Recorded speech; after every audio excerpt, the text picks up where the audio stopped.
What? We're back.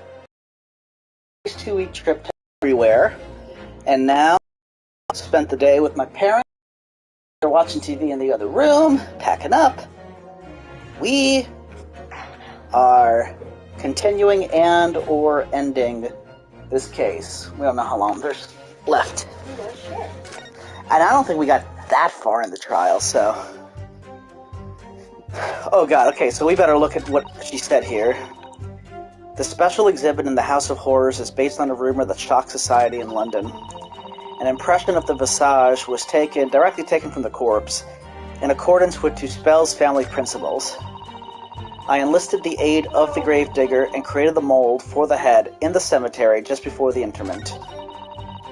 It took me a long time, very long, because it was before the onset of rigor mortis. I hurried to finish my work in the half hour before sunrise, then I left as soon as the corpse was interred. Hold it! Did you have a reason to believe you might be discovered once the sun came up or something? Whoops. I had paid the gravedigger money to keep my little secret, of course. But with the morning light, I knew that the warden from the prison would commence his patrol of the area. Couldn't you just have paid off the warden too? I had already paid the gravedigger, as I said. You cannot buy the silence of everyone, or the secret is no longer a secret. Is that what she said? Because the cat's in the way. Kitty! I think it's no longer. What do you think? Pepper, get out of the way. Move! Kitty, get out the way. Here, come with us then. Oh boy, these two cats are gonna... Stop. Okay. No longer. Secret. The sunrise was at 4:40 a.m. that day. It's okay, kitty. Which means that it would have been around 4 when you began your sculpting work. That must be correct. That would be when the gravedigger gave me the signal to come out of hiding. So that's all I have to go on. What's your feeling, Mr. Naruto? For some reason, Dr. Seath went along with Drebber's plan. Now, if that's really true, then the professor is the only other thing we know of that links the pair of them. So I feel sure that waxwork must be a clue to this mystery somehow. In that case, we must use this cross-examination to uncover exactly what it means. Otherwise, the jurors are sure to revert their leanings and the trial will be over. I agree, but interestingly, uncovering what the professor has to do with all of this means more to Lord Von Zieks than anyone. That's the impression I'm getting, anyway. Yes, as do I. After all, he has a profound connection to the professor as well. Let's see our evidence again. Oh, whoops! And that rumor would be a 10-year-old tale now, and no Londoner would ever forget. Alright, I know just what you're talking about, I think. Of course, it couldn't be anything else. Yes, the story will never disappear. The tale of the condemned killer rising from the dead, that is the central attraction of my House of Horrors. The rumor was whispered all over the city, and it was like this. This is actually a good refresher, I guess. It was in Lowgate Cemetery behind the prison, in the dead of night after the execution of the killer. The interred professor slid back the stone slab, covering his tomb, and emerged from his grave. A young man who witnessed this felt a scream welling up inside him, but an instant later he heard an ear-splitting gunshot from over his shoulder. The bullet struck the emerging corpse, and fell motionless. The scream finally found its way from the mouth of the young witness, who turned and ran for his life. The corpse climbed out of his own grave, and then somebody shot him. Who? Who was it? Nobody knows, even today. But remember, it was just a rumor, perhaps nothing more than a ghost story. The good people of London, they love stories like this. That is why it was in every newspaper across the capital. But was it just a story? I mean, this is exactly the scene that could be seen today at your museum, isn't it? The The special exhibit was modeled on that very illustration. For a while afterwards, the contents of that article were reproduced in every newspaper imaginable. Madame, might I say something? Please go ahead, mademoiselle. When something is described as a rumor, it doesn't necessarily mean that it's entirely made up. I believe that often, rumors contain elements of the truth. Ah, I see that people from the East can be just as astute as the people of Europe. Can we be sure, for instance, that the professor's execution was successful? It is not possible for the dead to come back to life. Sorry.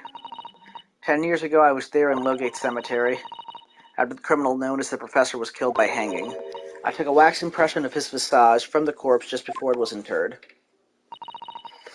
So I can assure you, the man was dead. I see. It would certainly appear that the condemned man suffered the intended fate.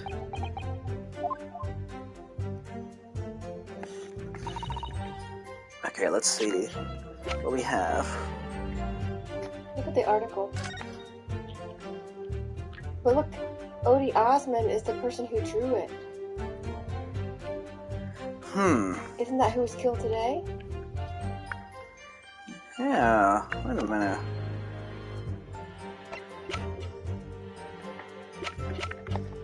How do we look at the peeps?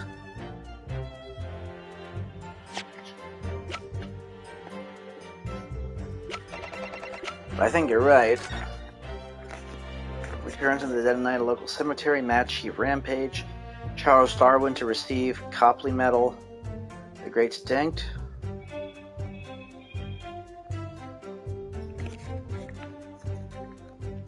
But can you... The Lean-Turned Professor... No, you can't. Forced of his grave as he clawed free of the earth. The young man who witnessed the scene was on the verge of raising a shriek when, in the next second, a gunshot rang out suddenly from behind. The bullet pierced the resurrected man's chest, whose breath then stilled once more. The youth then finally released the scream he had been holding and ran for his life. The university student who experienced this shocking event is Mr. Enoch Drebber, a disciple of science at the University of London and a resident of its student dorms. Drebber's contract. Between Mr. Aspen. The investor, Mr. Odie Aspen, hereby enters into contract with the provider, Mr. Enoch Drebber, to fund labor and materials for the construction of a super high-voltage instantaneous kinesis machine. Mr. Drebber is to receive 30% of all remunerations from government grants or other income. Mr. Drebber may only uphold this right on condition that both contracting parties are alive. And I remember this because they were saying this is the reason why he would have no motive to want him dead.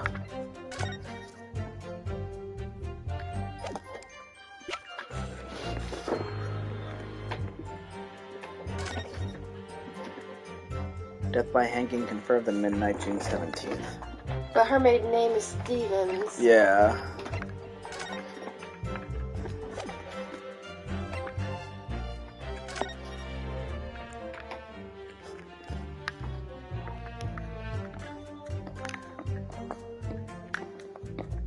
So we need a key. Yeah, because they said something about how, like, the face is completely, like, that's where she got the impression of the face. So if you open it, you would see what he looked like.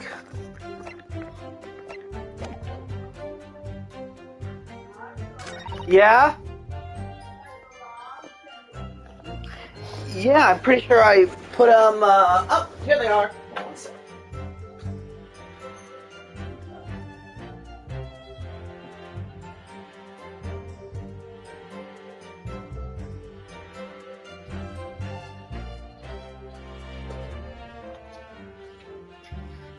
Okay.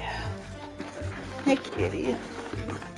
Based on a rumor, Pressure was made. I enlisted the aid of the gravedigger and created the mold for the head in the cemetery just before the interment. It took me a very long time because it was before the onset of rigor mortis. Hold it! Rigor mortis being the phenomenon you described whereby the corpse becomes stiff after death. I think you said that it starts at the jaw about 3 hours post-death, is that right? Oui, c'est ça. Of course, the exact duration depends a little on the season. I didn't realize a waxwork artisan would be the subject. Non. That is only elementary knowledge in the field of legal medicine. Well, I had no idea about it, but maybe I won't admit to my ignorance about forensic science.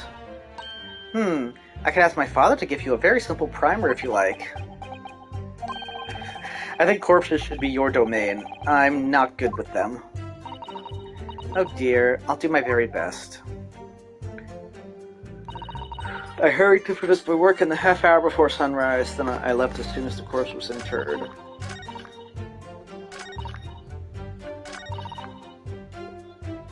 Well, the hanging was at midnight, right? Mm-hmm.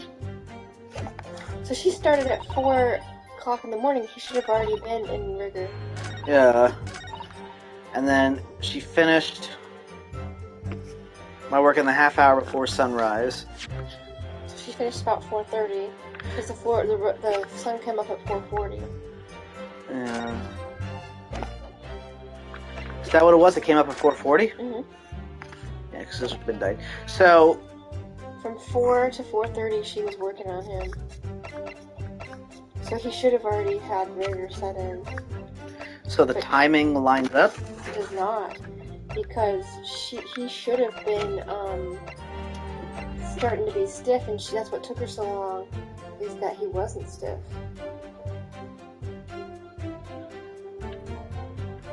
Should I present the killer's autopsy?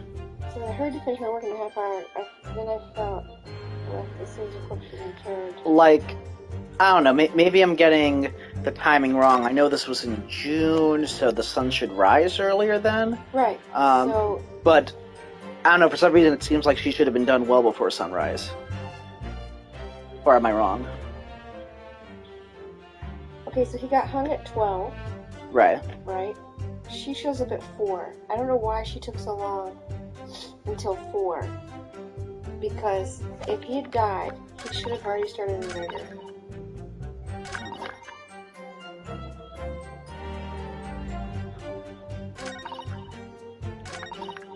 Where did she say she started at 4? Well, she said she started a half hour before sunrise, and then Von Zeke said, well, sunrise was 4:40. Okay, that's what he just... Okay. So right here, it took me a very long time because it was before the onset of rigor. So if you present the autopsy thing, there's some kind of discrepancy because he should have been in rigor already. Yeah. Okay, let's try it. Madame Tussauds, I have here an autopsy report that was filed 10 years ago now. It confirms the death of the professor following his execution at the gallows. And is that a problem? I believe it is because your testimony and a particular detail in the report completely contradict one another. Well, that's a weird way to say we, unless I'm missing something. Maybe it's... Are you going to explain yourself, my Nipponese friend? According to her testimony, Madame Tussauds was creating her wax impression just before dawn. And at that time, rigor mortis had not yet set in. Am I correct so far, madame?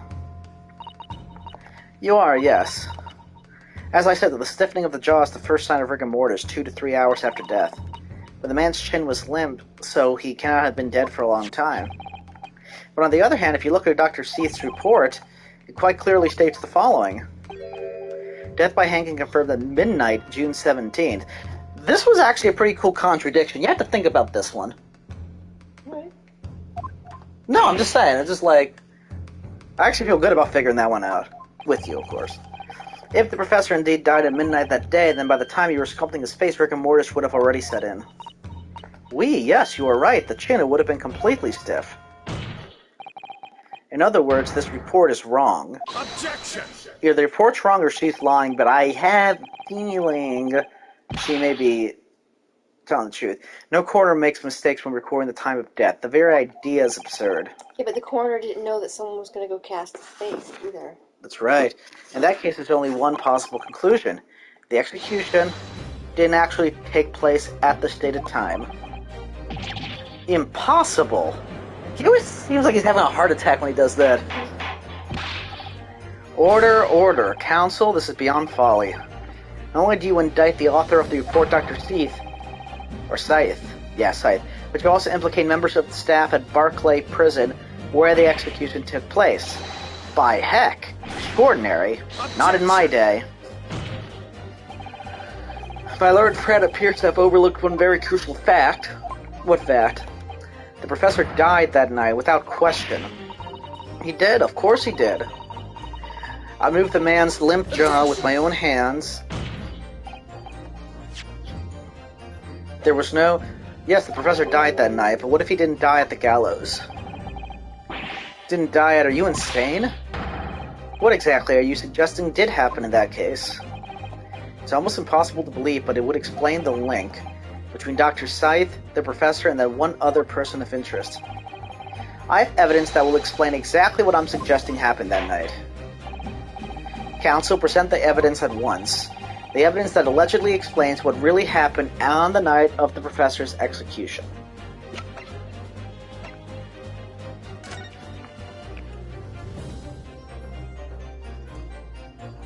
Well, they're all in on it because Osmond... Well, yeah, because you said Osmond's the one who drew that picture. So, he has a reason to, for whatever reason... I think you might be right. Are you not 100% sure? I'm not, because the evidence that allegedly explains what really happened on the night of the professor's execution.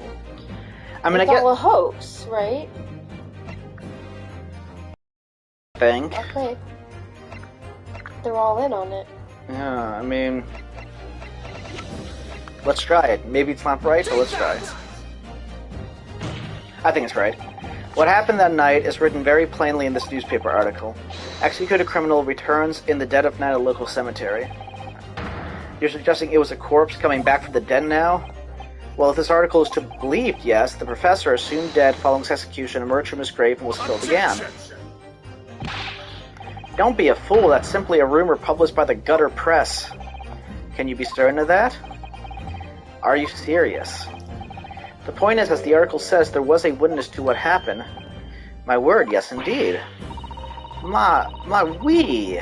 The young man who stole into the cemetery by chance that night. Of course there was a witness. The story didn't write itself, but obviously the man made it all up. And in any case, this was 10 years ago now. There would surely be no hope of finding him. On the contrary, my lord, we all know this witness well. What? Are you suggesting, counsel, that you've identified the person in question? That you know who claims to have seen these utterly incredible events take place? Yes, my lord. In fact, you could say that he's right here before my very eyes. And that would be Enoch. Because it said that Enoch Drebber was the guy. You'll substantiate who is this alleged witness. Take that! The man in question is Mr. Enoch Drebber. Drebber? The previous witness. The special exhibit in the House of Horrors. Hello. We're playing another court procedural. What? There's cats everywhere. The special exhibit in the House of Horrors at Madame Tussauds Museum of Waxwork recreates the decade-old scene in great detail. Would you like to watch Law & Order anime version? That's what we're playing. No, I just wanted to see what's over there. And maybe she can go with you on the couch. She was afraid to come out. Whew. Alright, keep going. Maybe she'll smoke you first. Alright. Alright, here we go. The condemned criminal emerging from the grave, and beside the tomb, a young man with a lantern stumbling upon the terrifying sight. And that young man is a 10-year younger Mr. Enoch Drebber.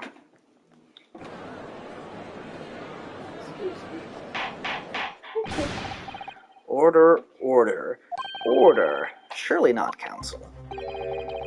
Drebber was there in Lowgate Cemetery. What is all this talk about Mr. Drebber? Is the name significant? Of course, Madame Tussauds doesn't know, does she? Yes, it's extremely significant, Madame, to your situation as well, in fact. What situation? The theft of the Professor waxwork from your museum some days ago was perpetrated by the very same man. Non. But that would mean... Madame Tuspels. It would appear you know the name Enoch Drebber? Oui, yes, I know it. From long ago in the past. What? Oh my. Good gracious. Explain yourself, tell us everything you know. Yes, of course.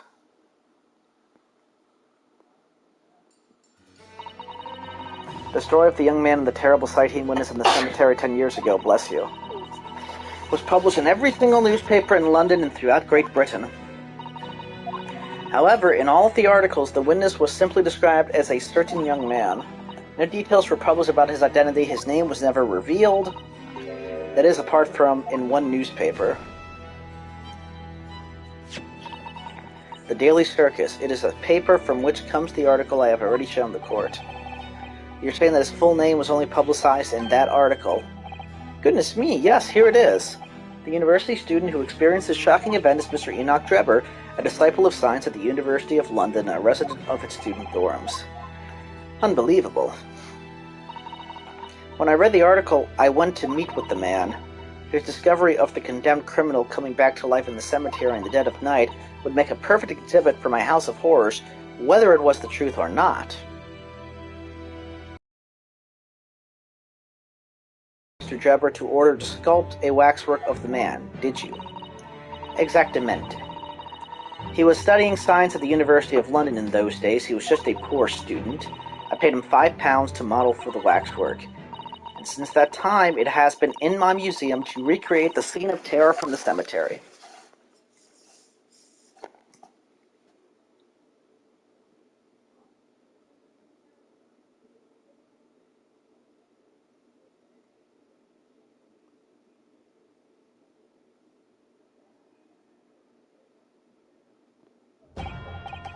So 10 years ago, a young man appealed to the public about an extraordinary event he'd witnessed. A criminal who had been put to death re-emerging from his grave in the middle of the night. But the public treated his claim as nothing more than an amusing anecdote. That was soon forgotten. 10 years later, the same man steals a waxwork model of the executed criminal, ostensibly to be used as a body double for the victim in the case we're discussing here today. Even though the waxwork's build is a poor match for the victim and its face is obscured by a mask. So the question is, why would the man do such a thing? Which brings us to 3 days ago when the birdcage crashed into the Crystal Tower. If the birdcage had in fact contained not the body of Mr. Aspen but that same waxwork, the coroner from Scotland Yard who investigated Dr. Scythe would have noticed immediately. And yet she submitted this autopsy report for the victim, which the court has seen earlier. Why? Because the waxwork was that of the professor, is that what you're saying? Dr. Scythe put her name to a document confirming the death of a condemned criminal who was still alive. A criminal whose apparent resurrection was witnessed by Mr. Drebber. But that misconduct was a deadly secret the coroner would do anything to protect. Which is precisely why Mr. Drebber used that particular waxwork as the body double.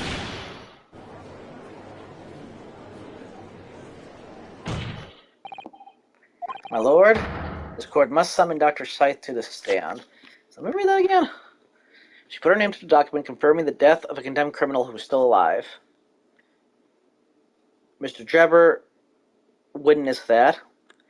That misconduct was a deadly secret the coroner would do anything to protect, which is why Mr. Drebber used that particular waxwork as the body double. The defense is determined to find out exactly how the coroner and Mr. Drebber are connected. But according to the missive I received this morning through the prosecutor's office, Dr. Scythe is unable to participate in these proceedings. Is that not the case? She told us so herself, didn't she? Lord Von Zieks won't be summoning me as a witness. Lord Strongheart has forbidden it. Lord Strongheart?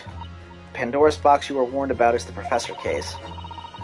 Please don't make the mistake of thinking you'll get any information about it out of me. Something happened on the night of that killer's execution 10 years ago, and surely nobody would want to get to the bottom of that more than Lord Von Zieks. The prosecution calls for the instructions in that missive to be scrapped. But Lord Von Zieks, the missive was issued from the Lord Chief Justice's office. Thank you. The assigned prosecutor has the final say on policy in any particular trial. In other words, me.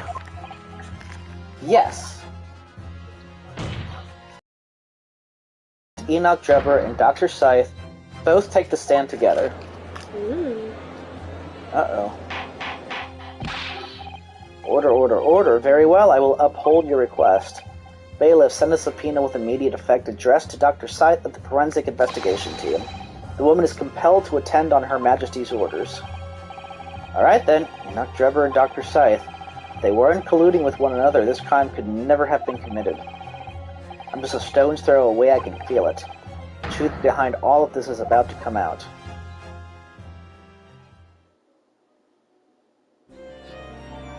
He's nasty. Yeah. She's still there. But I guess she has to be, because she cast his face, and... Thank you for your attendance, Dr. Scythe. I'm disappointed in you, Lord Von Zieks. He's completely betrayed the agreed policy of both Scotland Yard and the prosecutor's office. Betrayal is not in my nature, as long as the truth isn't compromised. If it is, if there's even a hint of wrongdoing, then no matter whom it concerns or disgruntles, I will pursue the matter to the bitter end, as would any prosecutor worth his salt. Mr. Drebber, you took the victim's life by means of the machine that you constructed in your workshop. And Dr. Scythe, as the investigating coroner, you were the first on the scene to examine the victim's body. It is the belief of the defense that you collaborated with each other and were both complicit in this crime. And where's your evidence? At present, we have no definitive evidence, but we do have a very significant clue. What are you talking about? I'm talking, of course, about the waxwork. The model of the killer known as the Professor, who was sentenced to death 10 years ago. You don't need to tell me. I witnessed the man's execution with my own eyes, and officially pronounced him dead. It remains to be seen. Is that so? According to the newspaper reports from the time, on the night following his execution, the killer came back to life. Yes, don't waste my time. And the sole witness to that mysterious event was you, Mr. Drebber, wasn't it? If what you saw in the graveyard that night 10 years ago wasn't some chilling fiction, but reality, it would make you privy to a very great secret of Dr. Scythe's. A secret so profound it could compel the coroner to agree to collaborate in your evil scheme, in fact. Dr. Drebber, tell the court, tell everyone the truth of what you saw that night in Lowgate Cemetery. So he was the student who saw it. You can see the resemblance, actually, can't you? With the man Madame Puspel's, I mean. Surely he's not going to claim that's what he really saw, especially not after all these years. He was a research student at the University of London, was he? A bit too clever for his own good, if you ask me.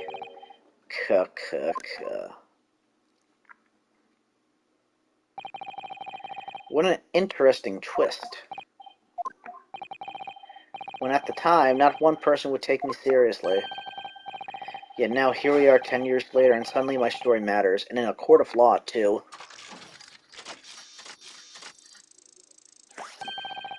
Very well then, if everyone so wishes. Let's be frank. I'll tell you the truth of what happened that night, for what it's worth.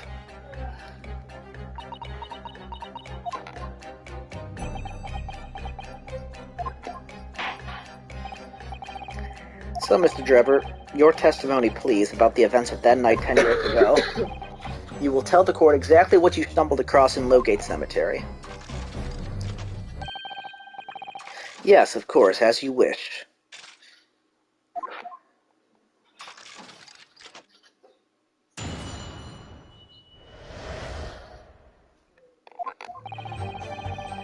The reason I was in Lowgate Cemetery at all 10 years ago was for a spot of moonlighting, shall we say. Yes, the illustration in the newspaper article was based on what I witnessed that night. But thinking back now, I realized that I never actually saw the professor. Soon afterwards, I was visited by a young woman who sculpted a model of me from wax. Then I gave up on my dream of becoming a scientist, and it was all because of that newspaper article.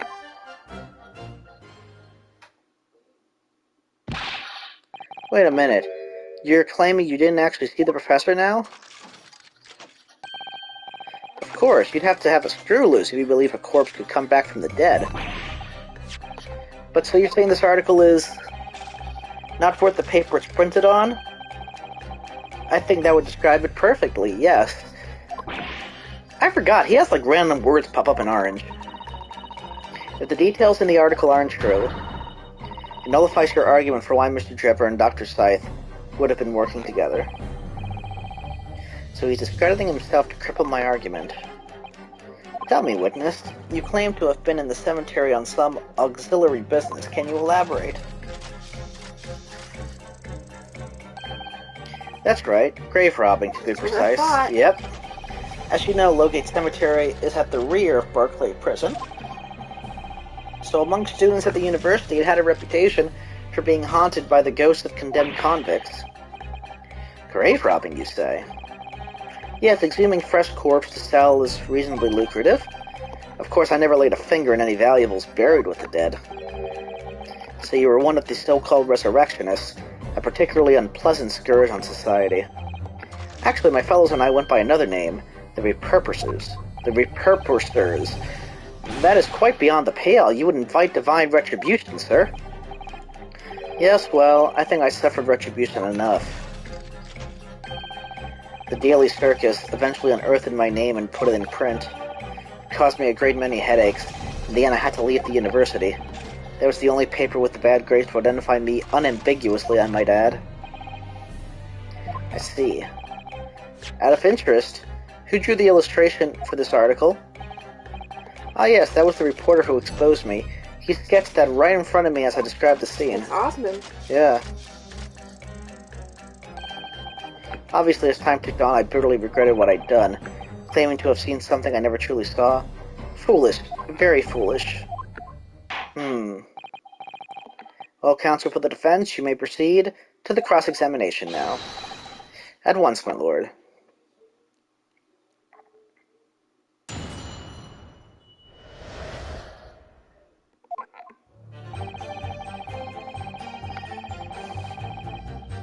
Well, let's skip this one for now. Oh, well, maybe we should talk to him about the grave robbing. By moonlighting, you mean grave robbing, do you?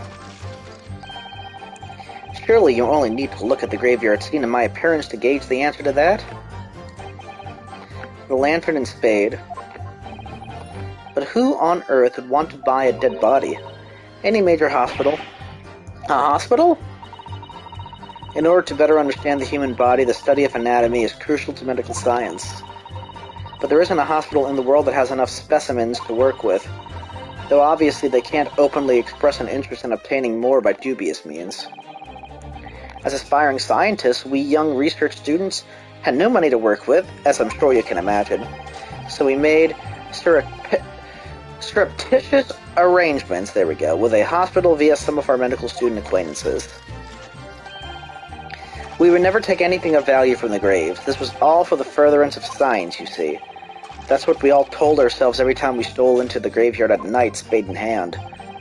You realize body snatching is a serious crime.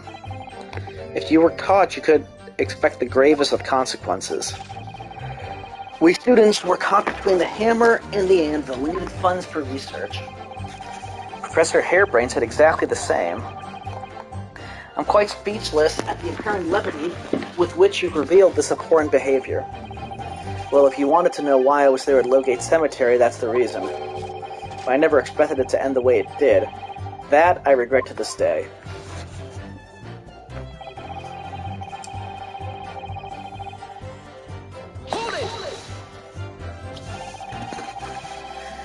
The strange happening at Lowgate Cemetery which you now deny. Not entirely. I ran to fetch the police at the time, you know. I was shaking like a leaf. But they didn't believe a word of it. In fact, I was very nearly arrested myself. So you went to the papers instead. I started big with the London news, but unsurprisingly, they didn't want to know either.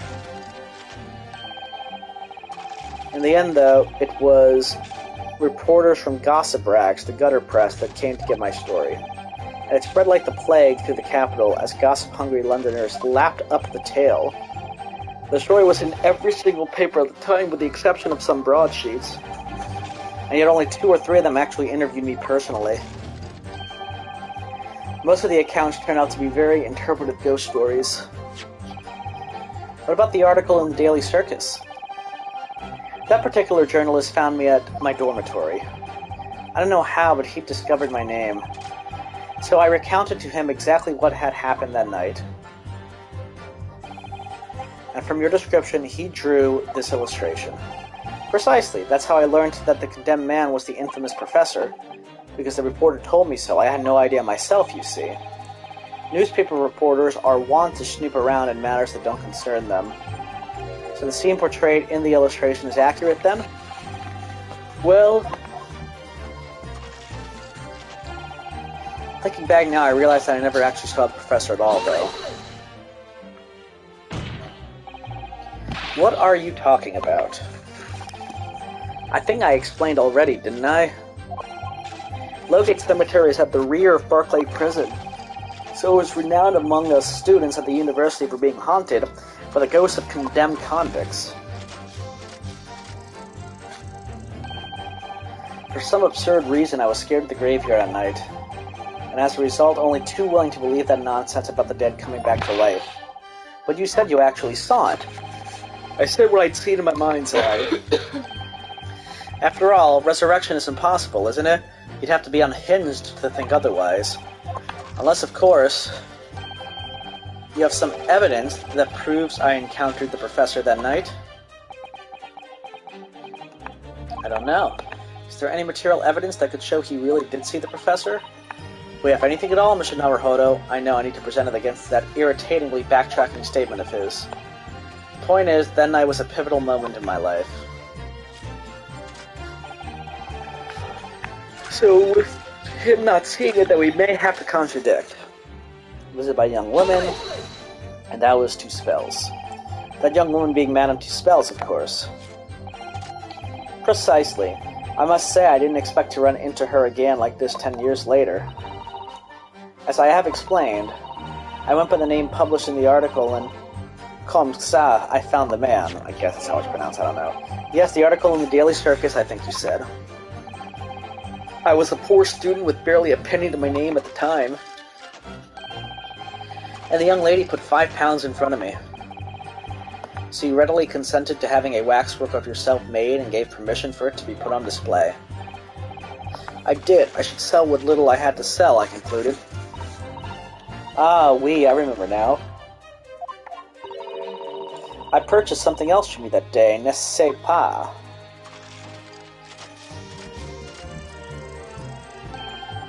Did you? I can't say I remember. What was it, madame? His camera. Ah. Oh yes, I made a point of taking it with me wherever I made an excursion to any cemetery. I think I'm starting to see what evidence we might have to present. You took a camera with you, sir, to what end? To record the details of the bodies I disinterred. But I had no intention of ever visiting the graveyard again after that night, so I sold it. I see. But I still have it, monsieur. It is part of a special exhibit in my House of Horrors. I am very meticulous about such details. It is due to Spell's way. It would seem, then, that this is the very camera Mr. Drebber took with him to Lowgate Cemetery on the night in question. Yes, interesting.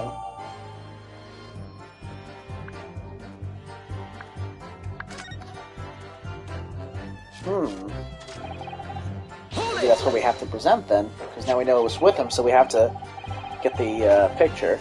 This article, you mean, published in the Daily Circus. Yes, somebody informed the dean that it was my name that appeared in the article, and carelessly let slip that night after night I was digging up graves. Hardly a model student, you might say. The university's reputation was... I know how to pronounce this, but execrably? Execrably defiled, and I was expelled as a result? Might not be exactly it, but... Mon Dieu, I had no idea. And having been run out of university, you found employment in a somewhat specialist trade. You combine your knowledge of science with knowledge of stage magic to create various experimental machines intended to demonstrate never-before-seen technology. And you use those deceptive machines to trick the government and private investors into giving you money. Professor Albert Harebrained was just your latest victim, wasn't he? Whatever are you talking about? I have no recollection of doing anything of the sort.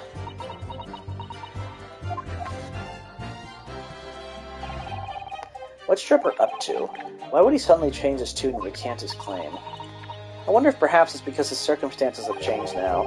What circumstances? Well, if he admits to having seen the professor emerging alive from his grave 10 years ago, it will expose a secret in Dr. Scythe's past that she would desperately want to hide. Yes, of course. If Dripper and Dr. Scythe are working together now, then if Dripper were to betray her, there would be no reason for her to continue to cooperate. In that case, there's only one way around it. I'll have to prove he really did see it. Prove he really did see the professor's corpse coming back from the dead as he originally claimed. Yes, Mr. Naruhodo, exactly. Alright. We need to take a small break. Okay. I will get the evidence ready to present. Let's see, so...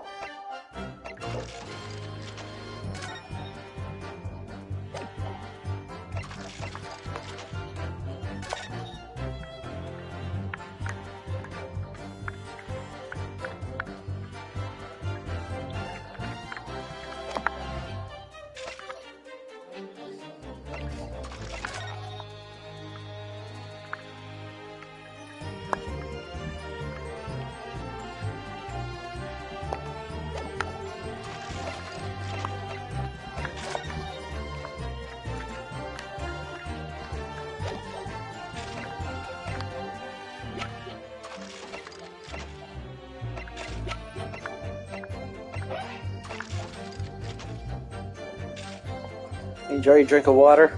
Yes. Alright, I'm gonna try it. What did you present? The camera, which wasn't it. Remember, there was no... Look inside the camera and see if you can see the pictures. Remember last time we looked at it, there was no pictures. Someone deliberately had taken out the film or whatever. Yeah. Strange. So let's see. Well, look at it again, but... Yeah, that's why I didn't think there was anything else to get. Kidding. But What a why? wonderful machine. Yeah,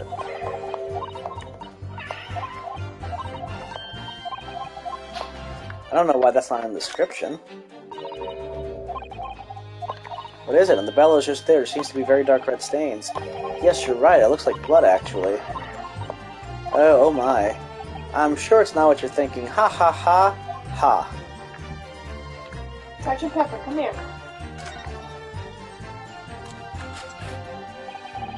This is where the photographic plate goes, I think, isn't it? Yes, that's right. Isn't it incredible to think that this is the actual camera Dr. Trevor used that night? I actually never imagined a piece of evidence would be on display in Madame Tuspel's.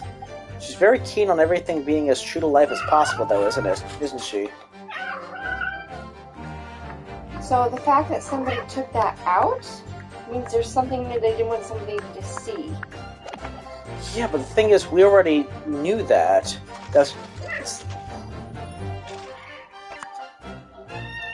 Kitty, be quiet.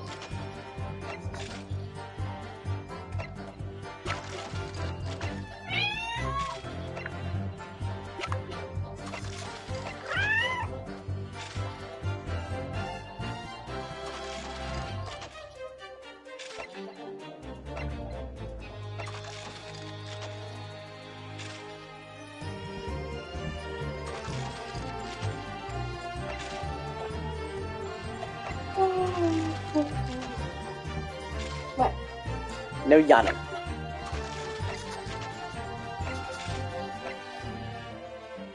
So you already presented the camera and they said no? Yeah, they said no. I'll even try it again. Yep.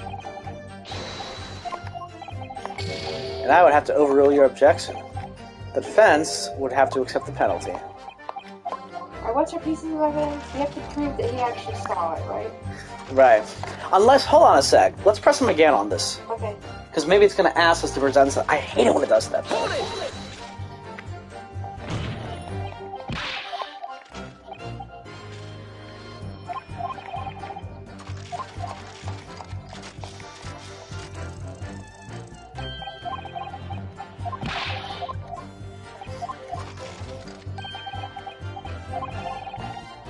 Unless, of course, you have some evidence.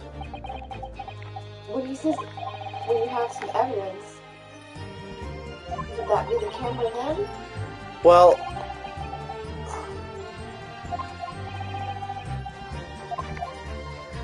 it doesn't allow me to in the middle. Because what if he's the one that shot the person? And that's why the blood's on there. I don't know. See if anything else pops up based on what we press later. Grave robbing. Lantern and spade.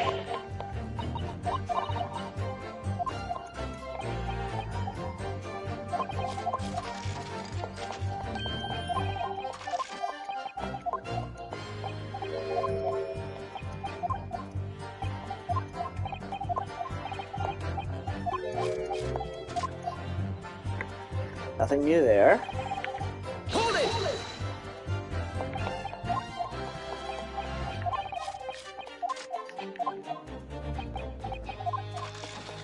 London News wouldn't take it. It's only the gossip rags.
Objection! Nope, that wasn't it.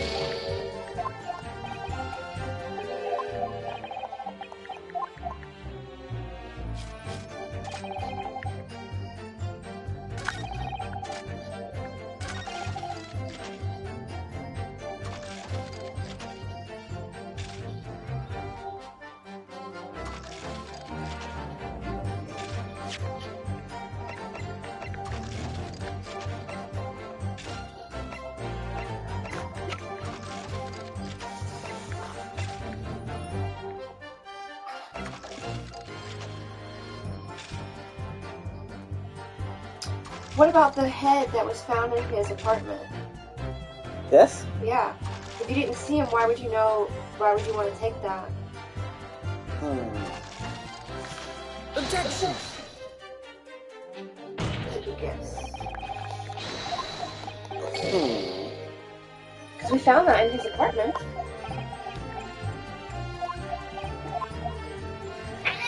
Hey! It was Pepper being mean. Yeah. To Maestro, right?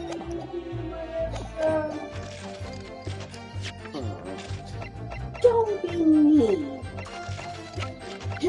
Don't do that. Okay? This is something we haven't seen yet. Sleeping? Peekaboo! You're so cute. Are you gonna talk to Nona? Are you gonna talk to me? Huh? Are you being silly, Banana Pepper? Are you being silly, Banana? Look Did at we at all miss silly something? banana. She wants attention. Oh, I don't think you're we such did. a pretty. You are very pretty, but you gotta be nice. Let me see. You gotta be nice. Maybe. You gotta be So nice. here's where the to my plate would go. restaurant And Ichabod.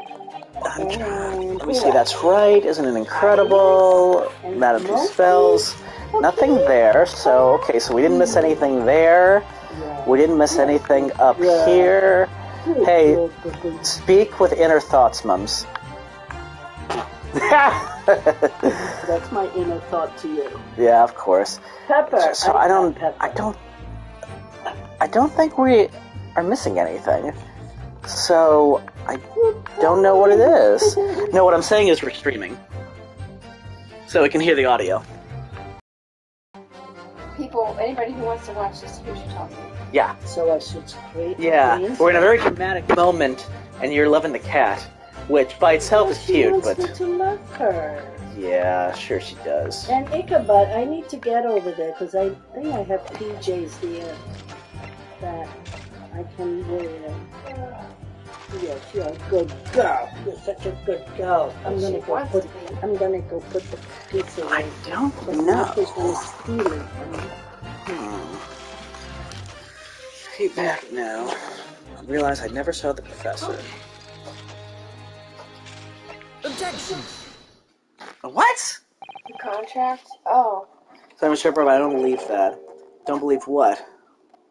You presented the contract, right? No. Your latest claim, you did see the professor on that night 10 years ago. What did you present?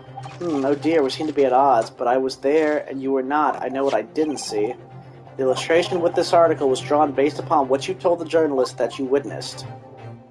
This is what I submitted. It was just a guess, I didn't think it was going to work. A figure emerging from a tomb wearing an iron mask. Yes, when the killer was tried 10 years ago, it was decided in the closed courts ruling that the man would wear the mask to hide his identity. It wasn't to be removed even during his execution and subsequent burial. Not even the prison wardens would see the man's face. Is that in the article? Well, he has the mask on, but he's coming out of the grave. Oh, I thought that was just a scary zombie face. Crazy. But obviously the provision of this mask was not public knowledge. So, Mr. Drebber, as you've just heard, a lowly student at the University of London certainly wouldn't have known about the condemned man's mask, so unless you'd actually seen the professor that night, it's inconceivable that the artist would have included the mask in that illustration.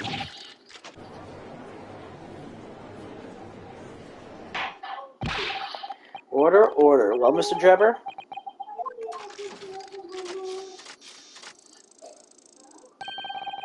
It's a vile scene, isn't it, if you look closely?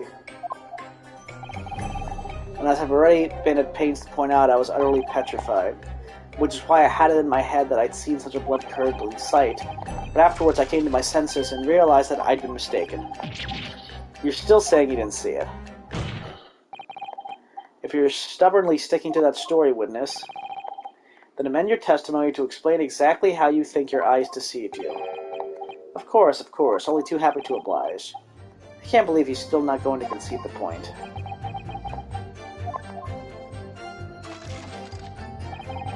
What I in fact witnessed was a fellow grave robber at work. Hold it! A fellow grave robber? What are you talking about? Well, I wasn't the only one busy in the cemetery that night, you know. Other body snatchers were at work. Of course, when I saw one emerging from the hole he dug, my heart very nearly stopped. So that's the terrifying sight I actually saw, you see. You're claiming it was just another student on equally insalubrious business as yours. Many of the medical students would wear metal masks to protect them from bacteria during dissections. Clearly the fellow was using such a mask to protect his anonymity, wouldn't you say? But there's more to the story, isn't there? The article goes on to say, and the next second a gunshot rang out suddenly from behind. The bullet pierced the resurrected man's chest, whose breath then stilled once more. We might assume that the sexton discovered the miscreants at work, perhaps, and fired upon one of them. If Gravedigger had shot someone in the cemetery, I think it would have been rather big news, my lord. Ah, yes, well. I can only assume it was an embellishment bolted on later by the reporter. Excuse me. Madame Two Spells, don't take it out on Mr. Sholmes. Oh la la, pardon. I was lost in my thoughts. Would it be fair to say that Mr. Drebber's last remark was significant to you in some way? I thought it was a little strange, that is all, how Monsieur Drebber could claim this now. If you don't mind me saying, madame, what are you talking about? Well, when I met you 10 years ago at your university dormitory, you recounted to me about your adventures in the cemetery, non? Including the gunshot? Stop. You might want to watch your tongue, you know. Have a care, Drebber. That's no way to speak to a lady. Please, Madame Two Spells, carry on. Of course. According to what Monsieur Drebber told me at the time, he did hear a gunshot from behind him and the bullet hit the condemned man. I said nothing of the sort. Non, you were very explicit about the details. About the mask the figure was wearing, and the blood that splattered over you when he was shot. Enough. Shut up, woman. You're making all this up. That will do. Mr. Drebber. Yes? You refute the account just given by Madame Two Spells. I have no recollection of ever saying those things. Come on, do you really expect us to believe you? Control yourself, counsel. I will not permit baseless accusations in my courtroom. Right. Under the circumstances, I think it best you supplement your testimony with a statement to clarify your position on this witness. Very well. I think I see where this is going. There's no gunshot from behind me at all, nor any splattering blood. Wrong! Man, why did it tell me I know. that? It made you think you're supposed to contradict that statement, like from the get-go. When the lens is extended, dark shading can be seen on the bellows. Objection! Mr. Drebber, do you remember this camera? But that is the camera from that fateful night. Yes, we borrowed it from the House of Horrors. It's the camera you took with you to the cemetery that night, Mr. Drebber. And is that supposed to be significant? This kind of camera is rarely seen in our homeland, so my colleague and I were keen to examine it closely. We noticed that the lens extends forward on some of the bellows. Like this. What's that? There, just on the bellows. It looks like a dark red stain. Oh. That's right, it's a rather conspicuous mark here on the bellows, in fact. Good lord, are you suggesting? Yes, my lord, it would appear to be a splatter of blood. Something that could be confirmed with a simple chemical test. Isn't that right, Dr. Scythe? It would be difficult to determine if it was human blood and not the blood of some animal. But yes, to test whether or not it's blood at all is simple enough. I propose that Madame Two Spells' testimony was correct, and that on the night in question 10 years ago, you were splattered with blood from the gunshot wound. Well, And that furthermore, you really did witness the condemned professor emerging from his tomb. Broken clock. I can't wait to see his meltdown. Like a cuckoo come out. Oh, I have no idea. There's simply no way you could have forgotten such a traumatic experience. Like, I think we still have a little time to really uncover everything and the motive, but I can't wait to see, because, in other words, the only explanation is that you're trying to hide the fact that you saw the professor that night. But why? Why would he want to do that? Well, not for his own gain, it would seem. For whose, then? Who could benefit? Mr. Drebber is obviously lying in order to protect somebody. My goodness, he's shielding someone. Yes, my lord, and clearly, it's someone who doesn't want the truth about the professor coming back to life to be exposed. Well, counsel, who is it then? Who is this witness trying to protect by lying about what he saw that night? right. Take that! The obvious answer is Dr. Scythe. Scythe? Whatever do you mean? Imagine if the convict who'd been sentenced to death was not in fact killed. Imagine if that was to come to light. What are you insinuating? And imagine if the convict in question was the country's most hated mass murderer. If it was the professor, that would be an unprecedented scandal. What would be crazy, though, either she would lie about it, or there was some reason why she would overlook it that would just be so embarrassing to her. It's one or the other, I would assume. Objection! This is beyond a joke. Need I point out that the dead cannot come back to life? What you're suggesting would mean that the execution never actually happened. Yes, that's exactly what it would mean. Once a man is sent to the gallows, he hangs. No one could escape, not in Great Britain. But the fact is, there was a witness to the fact that the man did escape his hanging. If that were really true, counsel, the implications of misconduct would not stop at the supervising coroner. It would taint the honor of the entire judiciary from the ground up. And it's exactly because of those monumental repercussions that Dr. Scythe would consent to any demand made of her by someone who threatened to expose the secret, even if that one being complicit in the crime. You mean... I mean that Dr. Scythe wasn't collaborating in Mr. Drebber's wicked scheme. She was coerced into collaborating in order to protect her decade-old secret. She schwitzed the dead body of Mr. Aspen with a waxwork model and fabricated the autopsy report. I like it. Madame Tussauds is just up there like, boy, this is all very interesting. All I do is make wax models. Lord Von Zeeks. Pray forgive my freshly filled hollow chalice and a whole raft of other discourtesies now. Goodness me. It's just the sort of tall tale Londoners would enjoy, I grant you. An executed killer rising from the dead, a Scotland Yard cover-up, a conspiracy at the highest levels. So let me ask you one thing. What's that? Where's your evidence? The condemned man really did emerge from his tomb that night only to be shot in the chest. Who pulled the trigger and disposed of him forever? That, I don't know. Well, I have no idea at the moment.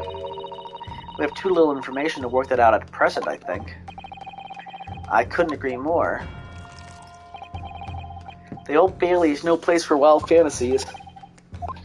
Ugh. And have you considered this, my learned Nipponese friend? Considered what?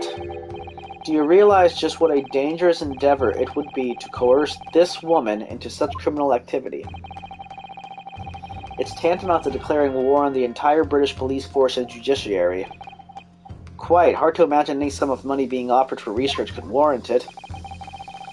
To rely on some staged deception when so much is at stake would be madness. Well, I suppose... And this was no petty crime either. The victim was murdered. A man who'd already invested money in the venture and would be instrumental in future profits too. Yes, I had no reason to kill Mr. Aspen at all. Or are you forgetting the results in me receiving not a single penny? The court is already aware of the contract between myself and the victim, no? There is the contract, that's very true. The motive for this case runs deep, though, I can feel it. Using threats to force the head of the forensic investigation team to cooperate is extreme. Especially for a government grant he had no guarantee of receiving in the first place. Now, the research grant was the aim. Taking Mr. Aspen's life would have made no sense anyway. Which means Dr. Drebber's motive wasn't money at all. He was just trying to kill Mr. Aspen. But why? What was his motive, then? Your time is up, my learned friend. I'd say you have one last chance before the jury lose their patience with this charade. Let's see if you can back up your heady proposal, shall we? I don't know what we can... Oh, it's saving right now. Oh, how nice. I guess I'll make my own save, too.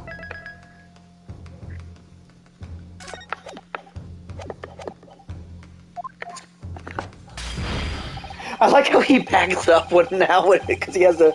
How do you explain why this engineer would throw all caution to the wind and threaten his own country? At this point, I'm not prepared to listen to more of this outlandish conjecture without proof. So, counsel, present your evidence. Alright, who exactly was Mr. Asmund to Drebber? There's a connection there that no one's seen yet. Well, he was the reporter. And I'm going to have to present 2 pieces of evidence to show what it is. 2 pieces? Yes, my lord. The evidence that establishes a motive and why the witness wanted the victim dead is right here. I guess the best thing to do would be the article? Take that! It's this newspaper article, my lord. That was written 10 years ago and every detail has been examined already. What can it possibly tell us? That drivel should never have been written. It's typical gutter-press nonsense that means nothing. Yes, on its own it isn't particularly significant, however. When considered alongside another piece of evidence, it will completely explain your motive for wanting Mr. Asmund dead. What other evidence? Counsel, you'll present your supplementary evidence without delay. The evidence, which when cross-referenced with the newspaper article, establishes a motive for the deed.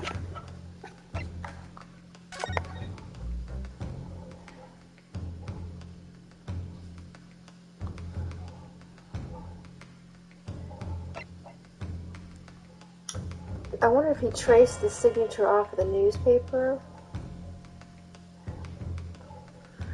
Well, let's see what Asmund's signature looks like here compared to the newspaper article.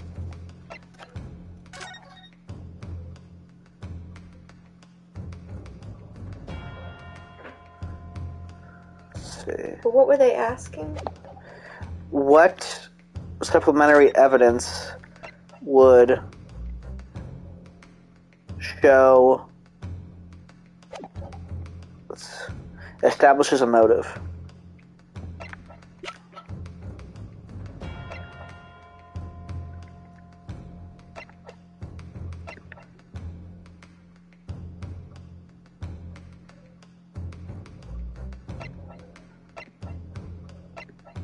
What's the photograph of Drebber? This was when we first found out about him.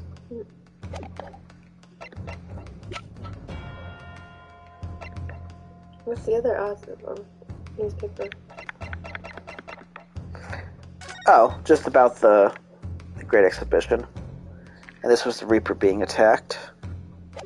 Lost cat. Aww. I guess it's the contract.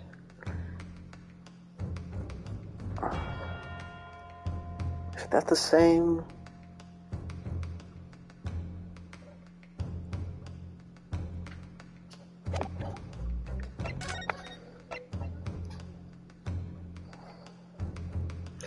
Mr. Drebber receives 30% of all ruminations from government grants or other income. Dr. Drebber may only uphold his right on condition that both contracting parties are alive. What's the first part of it?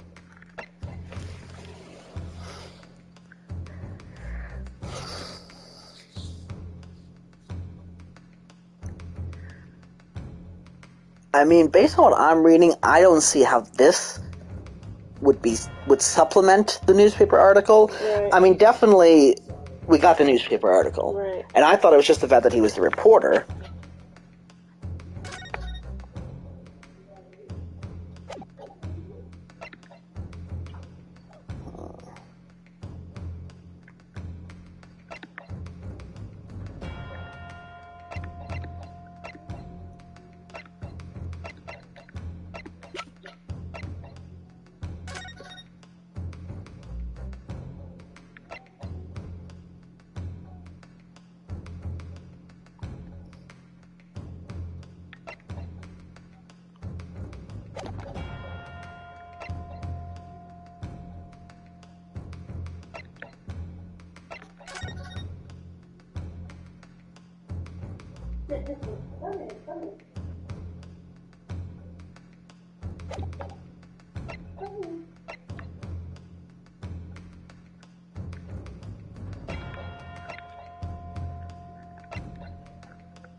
I'm just gonna go with this. Take that! It's this contract, my lord. Mr. Drebber, this is the contract you signed with Mr. Asmund. Yes, that's right. The very condemned man. Oh. The very document, in fact, that proves I had no reason to kill the man. No, afraid not. What? There's something very significant that this newspaper article and the contract have in common. Well, I know there's a signature on both, but I still don't get what it means. And it's that common link that shows very clearly why you were determined to kill Mr. Odie Aspen. It seems the defense has uncovered something the rest of us have missed. So, my learned friend, point out what these two pieces of evidence have in common. Where exactly is the link? It's this. Why it's important, I don't know. What these two pieces of evidence have in common is a signature. A signature? The signature on the illustration that accompanies the 10-year-old article and the signature on the contract belong to the same person. What? As the court has heard, this illustration was drawn 10 years ago. The newspaper reporter who found Mr. Drebber and interviewed him about his ordeal. If you look closely, the reporter's signature can be seen in the bottom right corner of the drawing. Well, I guess that makes sense. We haven't established to the court that he's the reporter and why, and that would it. And if you look at the contract here, which was signed between the witness and the victim last year, you can clearly see Mr. Aspen's signature at the bottom. And we see now. Good Lord, yes, they're identical. In short, the journalist who drew the illustration and wrote the article published about Mr. Drebber 10 years ago was the victim of this case, Mr. Odie Aspen.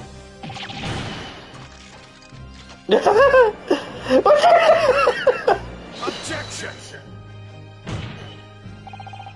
But explain to the court why. Why would that constitute a motive for the witness to murder Aspen? Well, if you think back, you'll remember that Mr. Drebber talked about that article in his testimony. Grave robbing, you say? Yes, exhuming fresh corpses to sell is reasonably lucrative. That is quite beyond the pale. Yes, well, I think I suffered enough retribution. The Daily Circus eventually unearthed my name and put it in print. It cost me a great many headaches. In the end, I had to leave the university. That was the only paper with the bad grace to identify me unambiguously. I was thinking that, but yeah. Then I gave up on my dream all because of that newspaper article.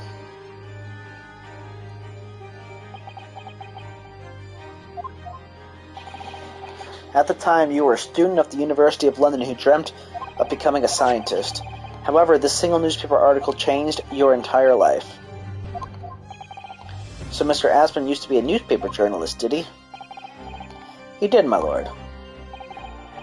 In fact, it's a widely held belief that Aspen managed to position himself at the heart of his criminal network, thanks to the many dubious connections he made during his time as a reporter. So you had to give up on your dream and leave university. You lost everything. Eventually you found yourself working in the field of science, but only in the shadows, not because of that article written by Mr. Aspen. Enough.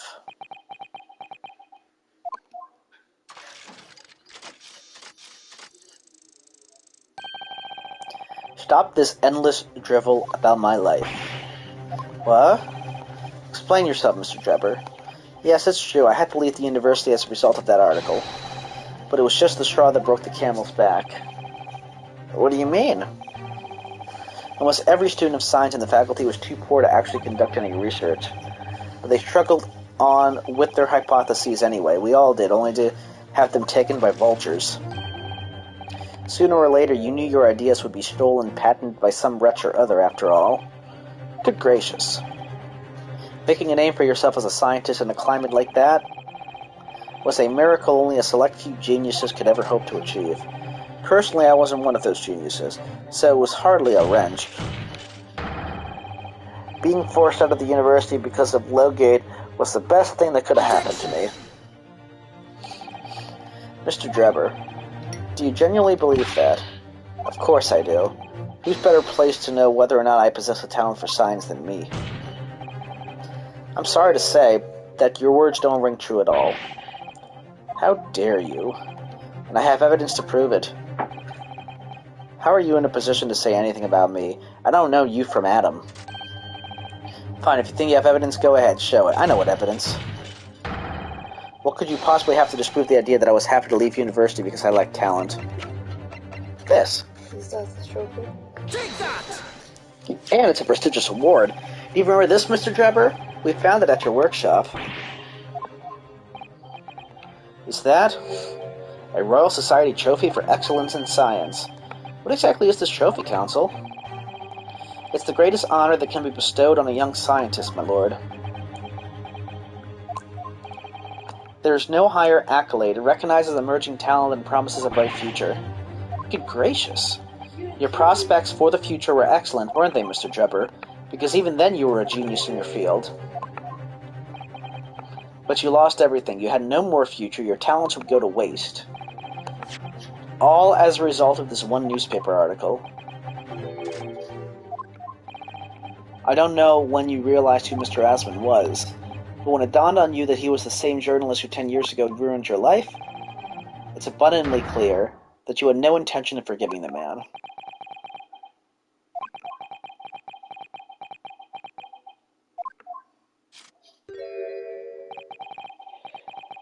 The truth is... Finally, he's going to fold. No. Susato's like, I don't see a fold here.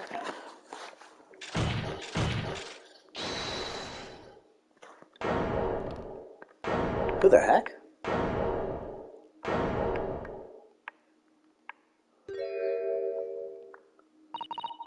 Ha. Fine. Clearly this has run its course now. What? I admit it. All of it. What? What are you doing? It's exactly as the Japanese man said. I was coerced into going along with this man's plot to murder the victim, on the condition that he kept my dirty secret from 10 years ago. I know. Good Lord! Dr. Scythe, do you realize what you're saying, woman? It's all true. That day, when I arrived at the Crystal Tower and saw the birdcage, my heart nearly stopped beating. That memory from a decade ago that I'd done my best to bury deep inside myself. It was the professor again, staring me in the face. And then before I had a chance to react, I noticed something else. There was a note tucked inside the model's jacket. Dr. Scythe, you will go along with my plan for someone who knows the truth about what really happened that night 10 years ago.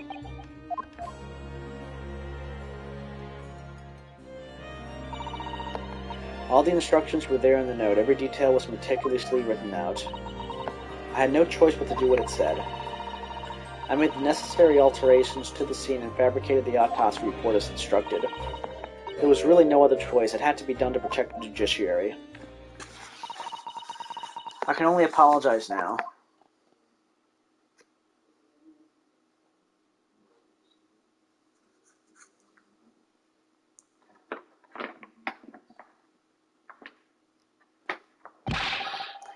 Why on earth would you buckle now?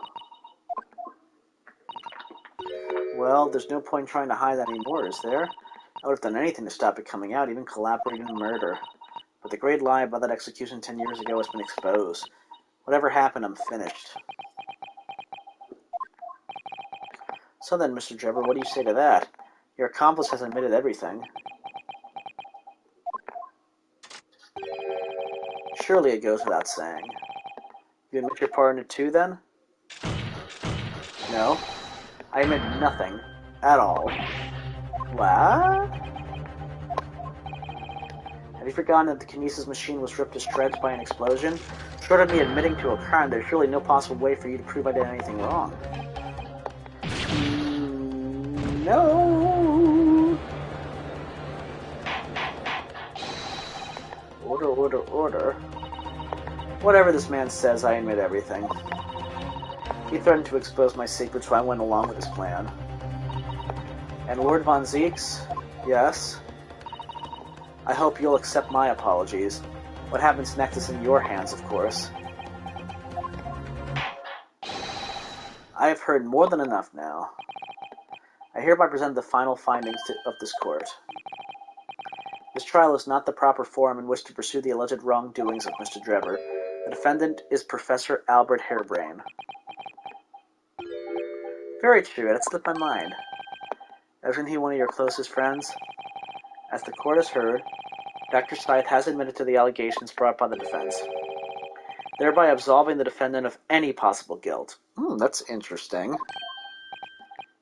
You mean, at the present time, it is the conclusion of this court that the defendant was not involved in any wrongdoing. Does the prosecution have any objection?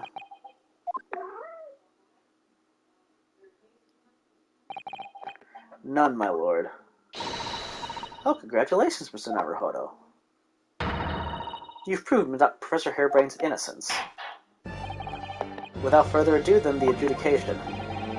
Unless the prosecution or defense have any other matters to discuss.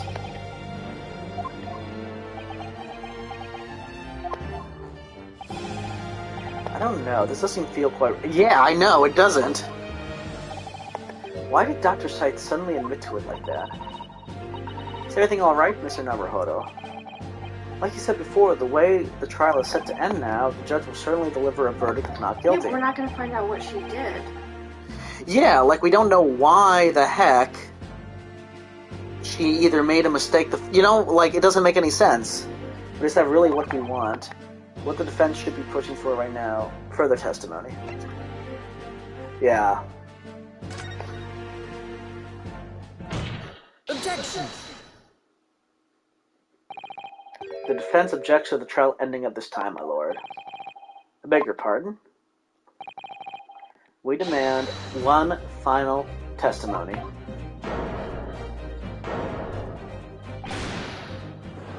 What? Again, Madame Spells is like, whew, this is a cool place to be. You do realize I'm about to adjudicate in favor of your client, I presume. What are you playing at now, my Nipponese friend? Why would you want to obstruct the conclusion of the trial at this point? No defense lawyer in his right mind would do that. Mr. Naruhodo, what exactly are you thinking? The truth, the whole truth, and a way to bring it all out into the open. Right. Yes, in hindsight... Ah yes, one word of warning before I go. If in the course of the trial this afternoon you perceive even a shadow of doubt about the truth, don't let it out of your sight. Pursue it like a dog with a bone. Oh, I remember him telling us that. It's been 2 weeks, though. To the bitter end, you understand. Do not fall to whatever may come to pass. I'm sure Mr. Sholmes knew. He must have deduced that this would happen. Yes, I'm here in court to advocate for my client and to secure an acquittal. Obviously. But that's not all. I believe that I have a duty to the court to pursue the whole truth of the case until every last detail is laid bare. And that is why the defense calls for further testimony from Dr. Scythe. Testimony from me? About what? About the nature of your collaboration with Mr. Enoch Drebber. Ha! In case it's escaped your attention, I've already admitted to everything I did. The whole truth has already been revealed, so stop wasting everyone's time. As his lordship has made very plain, your client will get the acquittal you wanted for him. There's simply no point protracting this business further with another tedious cross-examination.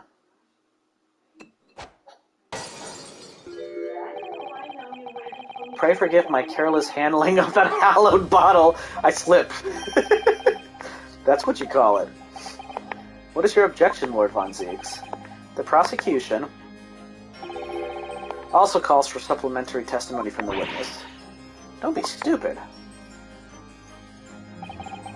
If there is more to this case than has yet come to light, then I will join my learned friend in pursuing the facts until the... Yo, what? Lord... This is most irregular, to say the least. However, as the prosecution also calls for it, I will uphold the request.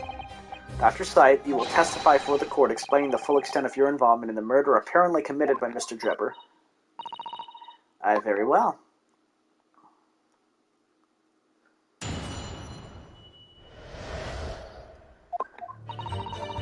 It all began at the scene when I saw the waxwork and the note tucked inside the jacket. The actual body of the victim, as indicated in the note's instructions, was beneath the experimentation stage.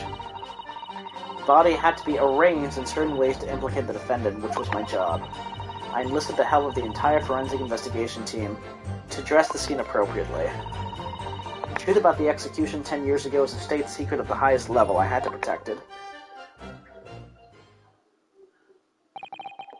So I was right. The stage and the machine were all specially designed for the deception.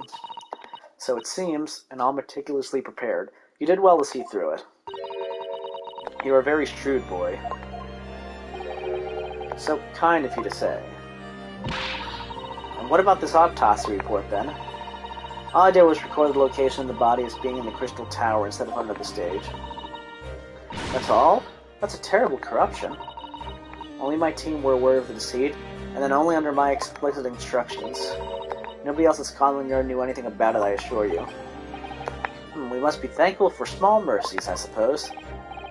Well, I believe that testimony has clarified everything. There's no particular need for cross-examination, I would say. No, I disagree. I can't shake the feeling that something's wrong. Just look at that expression on Dr. Sight's face. It's the defense's right to cross-examine any witness following testimony.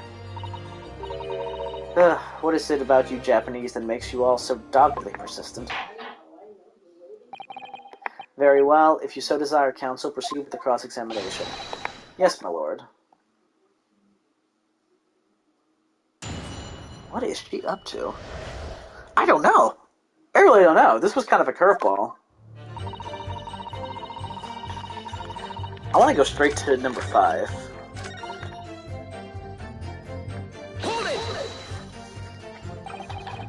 But at what cost? Faith in Scotland Yard is going to suffer a terrible blow as a result of this.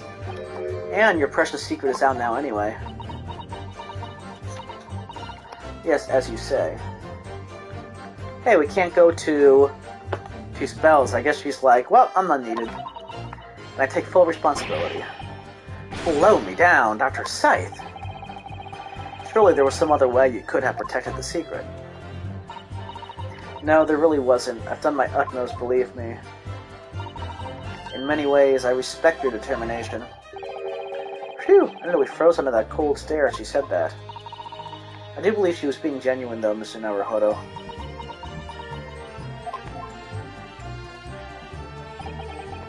So that's her story. She admitted everything and revealed her full involvement in the crime. I do wonder if there could really be much more to it. Well, I don't know, but I just have a feeling. Do you, Mr. Naruhodo? The truth is, I find it strange, too. How those two are reacting to this is in completely opposite ways, I mean. Yes, exactly. For some reason, I feel sure they're still trying to hide something.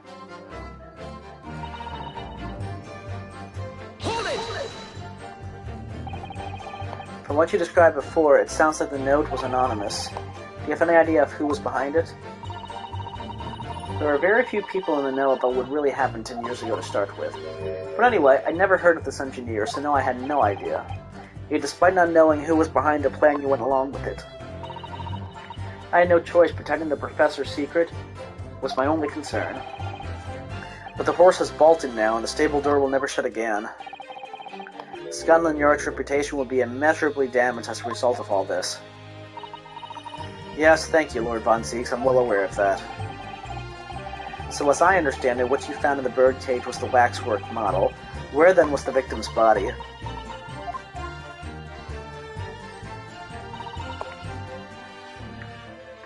Hold it! So you knew about the special construction of the stage used to carry out the trick then. It was quite obvious what had happened with the victim and the waxwork.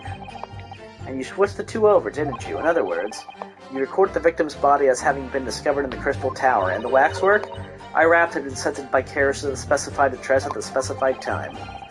And why were you given such directions? Presumably so it could be recovered by Drebber and returned to Madame Tuspel's.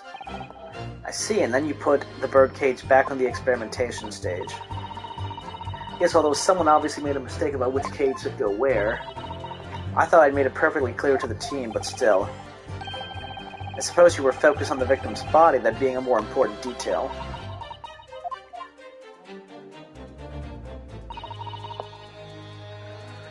Hold it!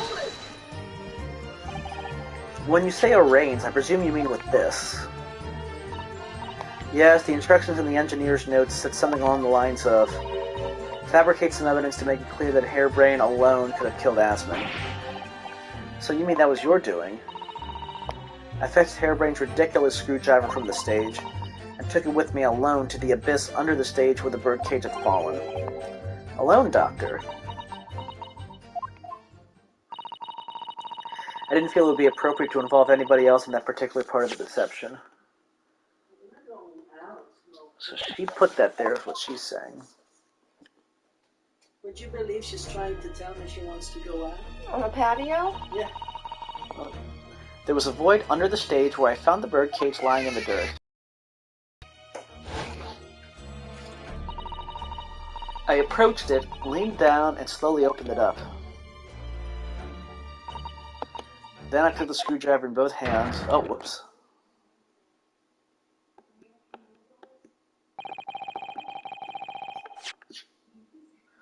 Leaned down and slowly opened it, took the jar in both hands and plunged it into the man's chest. Then you noted that in your fake autopsy report, as a fictitious cause of death. Exactly. So, the actual cause of death was the trauma resulting from the 30-foot A drop. broken neck. My word.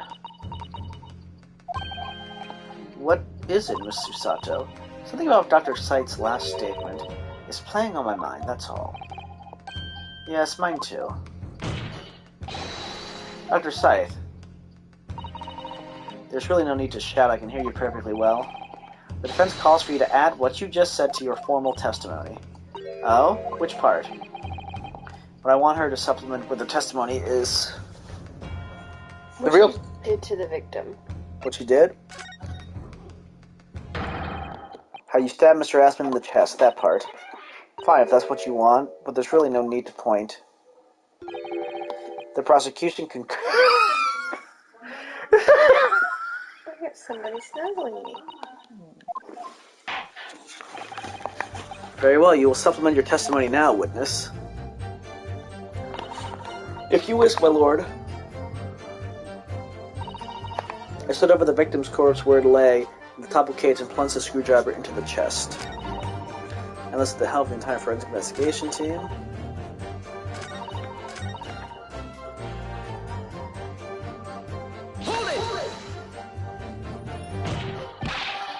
So it was he who stabbed Asmund with this.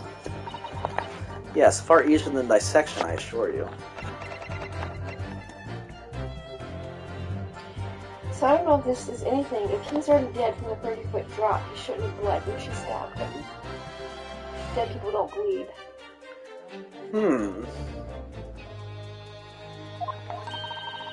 No precision required. What a welcome change. The victim died instantly from a snapped neck. All I did was carry out the instruction I'd been given. As unflinchingly as ever, no doubt. I imagine you didn't bat an eyelid when you drove the weapon into his body. There was no need to bat my eyelids. And what else did you do to twist the facts? Remind the court, why don't you? If you wish. Hold it! The entire team in perverting the course of justice. My team consists of the very best investigators there are. I demand loyalty from all members. We operate on a code of chivalry of sorts. You aid and abet a murder or commit perjury and dare to talk of chivalry? It was a matter of priorities. What? Nothing was more important than protecting the secret of the professor. My team did what was necessary without losing sight of the primary goal. I consider their conduct exemplary. Don't concede the point, Mr. Naruhodo. You mustn't let her win. I need a lawyer. I'll take that silence as tacit acceptance. Now, can we move on?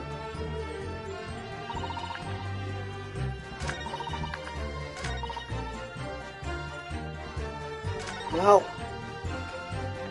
Hold it! You see, I thought we wanted her to amend it with the real cause of death. Because maybe that has to do with the fact that he shouldn't bleed. Oh.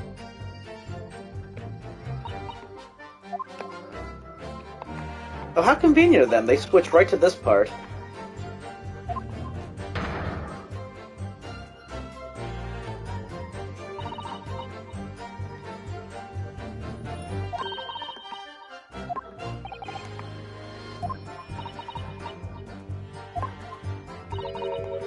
because it's changed some of the testimony she gave before.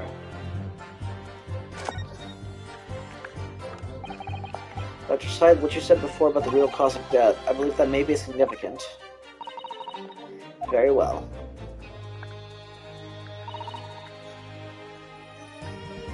Hold it! You're quite sure of that. It was as a result of a broken neck. Yes, as a professional, that was more than apparent. You'd never know just by looking at a photograph of the victim, though, would you? No, that's very true. Obviously not. Which is precisely why coroners are needed to determine the actual facts. Yes, assuming they can be trusted. There's no point calling her assessment into question without evidence. Let's get back to testimony. Very well.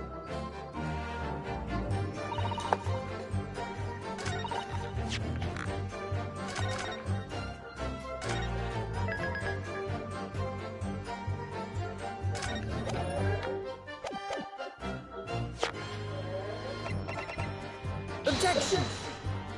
Nope. What is press around? I put the thing, well,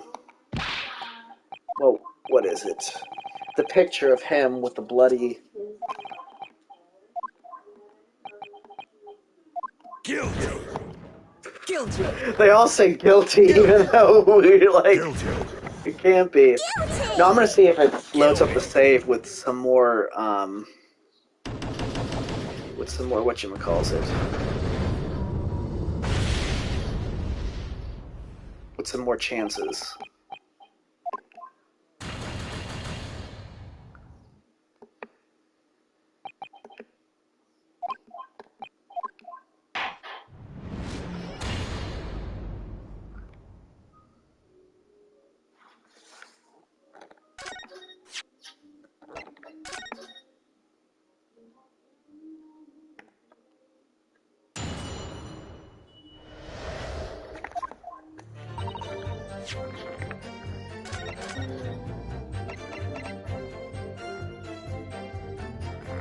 Hey, do we adjust?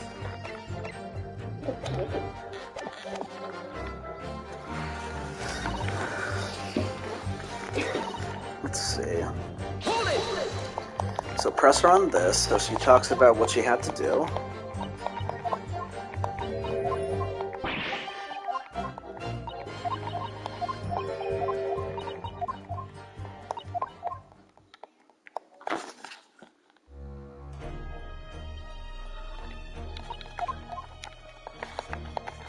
This scene looks creepy to me. Just because she's all alone with him and, you know, she presumably is being told to do this. Oof.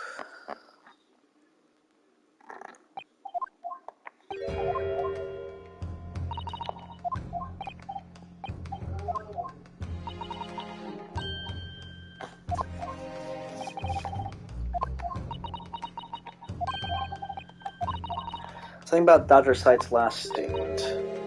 Like, that's why I thought it was cause of death.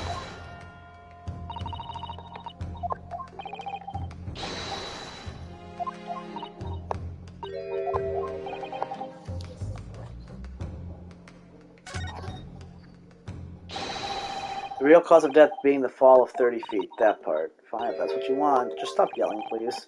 The prosecution concurs. Very well, I will supplement. You will supplement your testimony.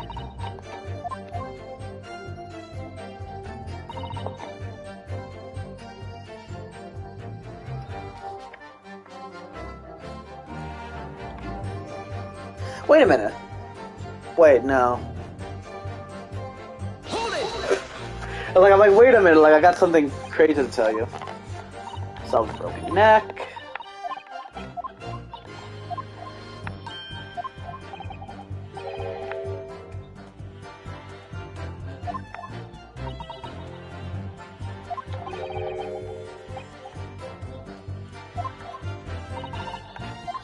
Like, maybe we can have a, I don't know, some kind of piece of evidence that shows what the real cause of death would be?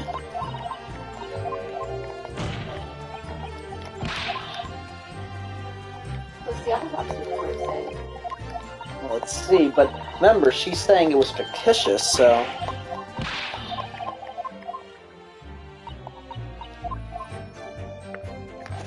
Let's see. But let's take a look anyway. Hemorrhage of a wound to the chest that pierced the heart, inflicted by a sharp implement. A broken vertebra, most likely resulting from impact after a sudden fall from considerable height. And they both can't be happening at the same time. Yeah. Maybe it is that. Let's try the autopsy.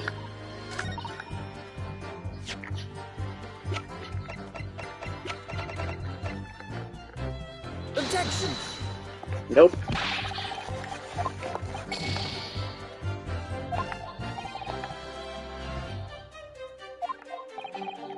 We're sure we would be happy to carry proceedings forward in your absence, Counsel.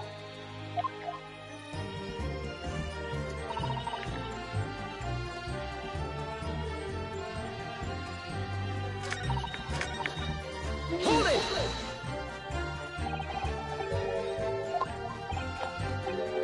Okay.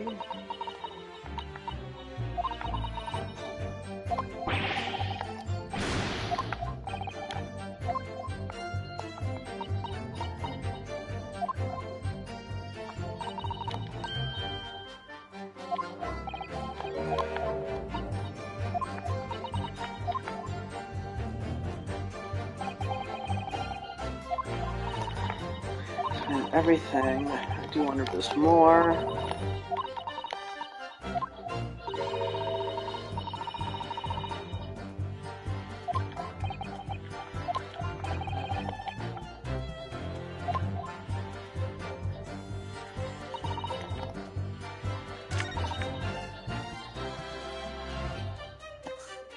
Hold it!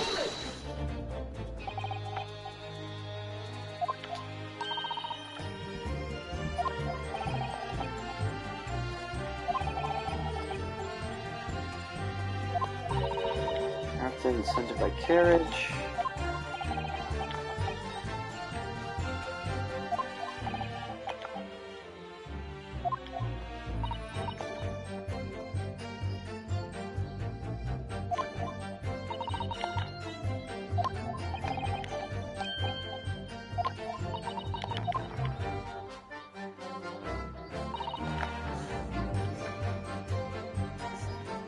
Hold it!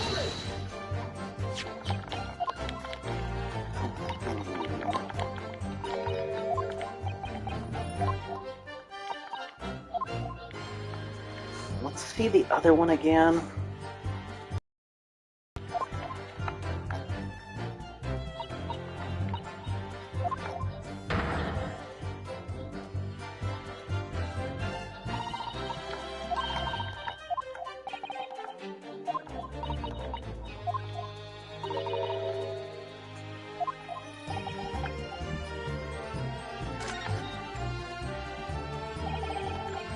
Type what you said before. I believe that may be significant.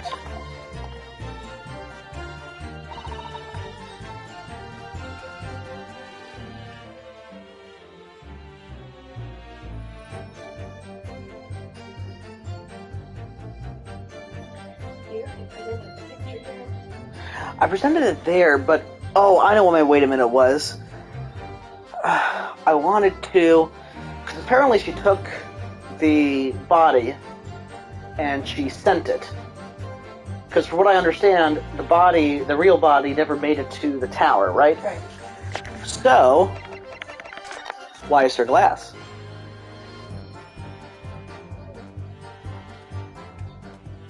True. She should have taken that picture up there, which means something's missing. So I think the reason I said no was because I'm like, oh, I already presented it here, but I didn't present it with the other piece of evidence. So, look, maybe I'm not on the right track, but let's do this again. I wish we could just ask her, can you just please change your testimony? Pretty please?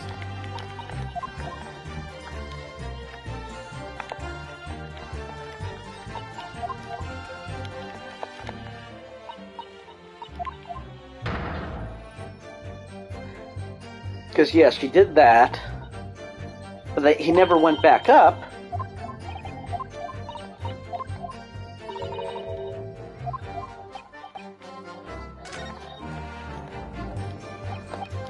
He should be like my learned friend. How many times will you ask her to change it? Objection!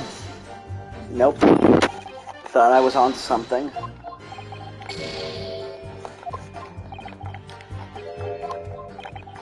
Really? I really thought that was...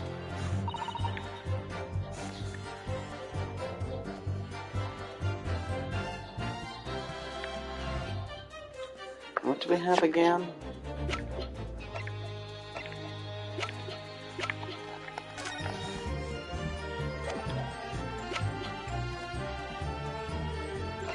Where's the piece of glass?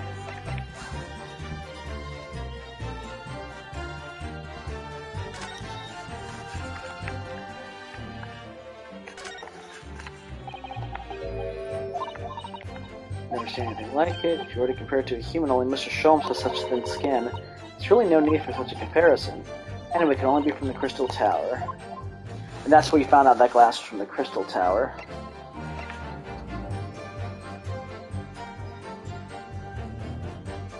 Oh, how about the birdcage?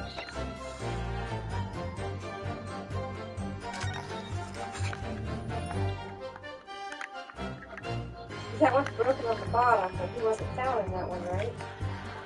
Right. So, he wasn't found in the one. That crashed. Yeah. Objection!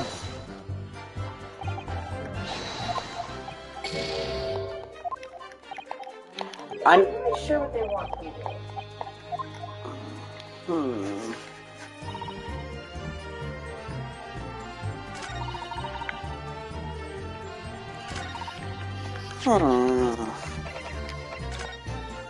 Let me, I wasn't supposed to present the glass to show that the glass was there, but let me take a break real fast for a sec.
I might be there soon. We're trying to solve a case.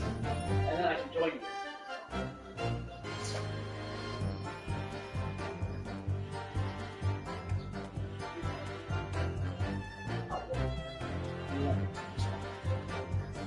Because we're definitely at the end of the case.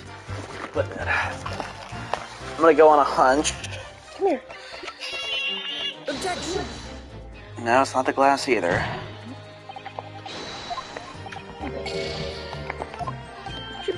You didn't give me a chance to explain, Judge.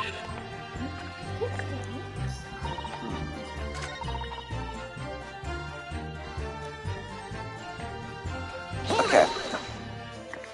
Let's go back and press her on the what she did part again.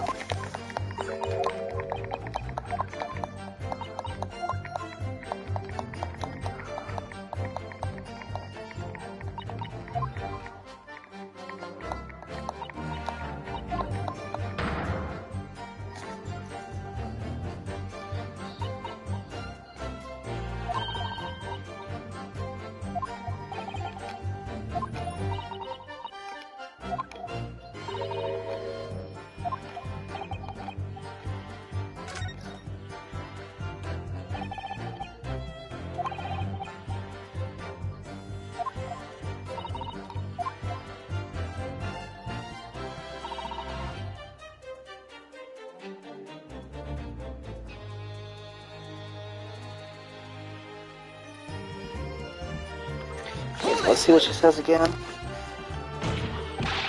So it's you who stabbed Asmund. Yes, far easier than dissection, I assure you. No precision required. What a welcome change. The victim died instantly from a snapped neck. All I did was carry out the instruction I'd been given. As unflinchingly as ever, no doubt. I imagine you didn't bat an eyelid when you drove the weapon into his body. There was no need to bat my eyelids. And what else did you do to twist the facts? Remind the court, why don't you?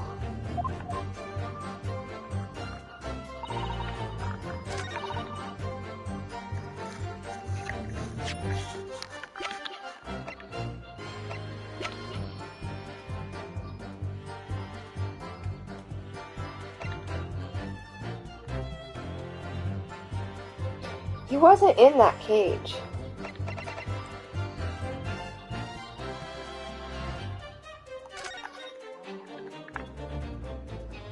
I mean, she said it. She opened it up, whatever cage she was in. But the thing is, this one I think we've assumed now is the professor's cage. Or the Professor Waxwork cage. Then that would have been the one that dropped. You see how it's broken at the bottom from hitting? So the dead guy would have to be in that one if he actually snapped his neck.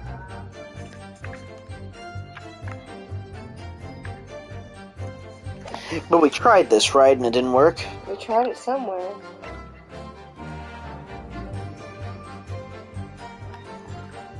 Objection!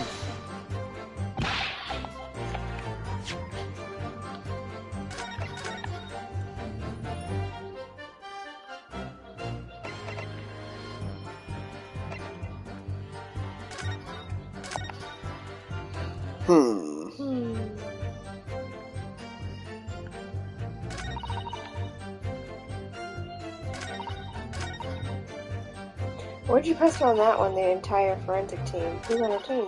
Hold it! Well, she just said they were exemplary.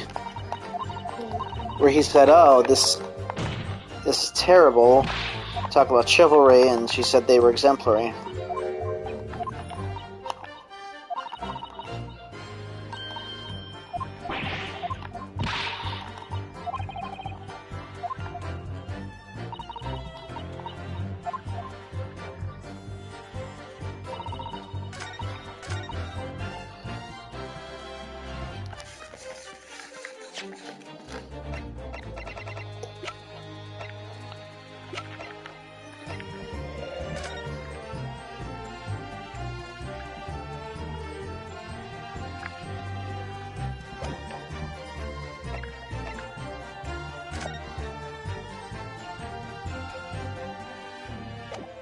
Come here, baby. Hey, kid. Piece of green cloth.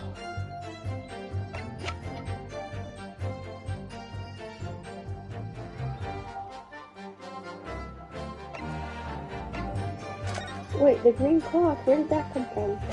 That was one of the balloons that got shot. Right, but remember somebody would have had to have been up in the balloon because people saw it appear mid-air and fall. No, it was shot from the ground.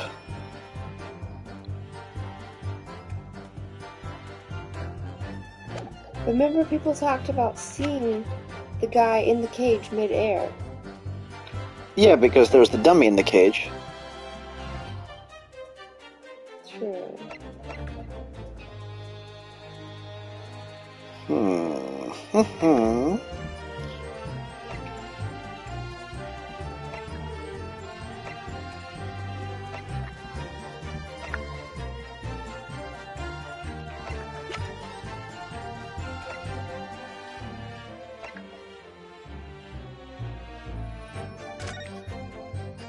Maybe this? Objection! Okay.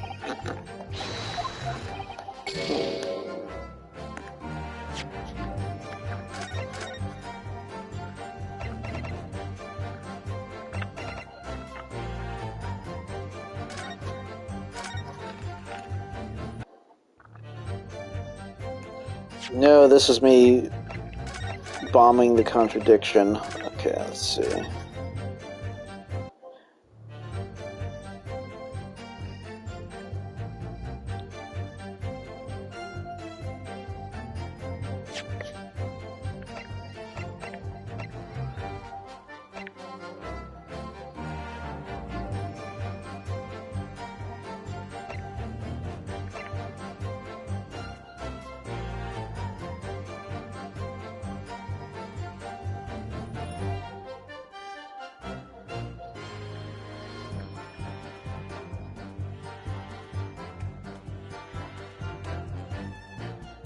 In the base of what remains of the Kinesis machine.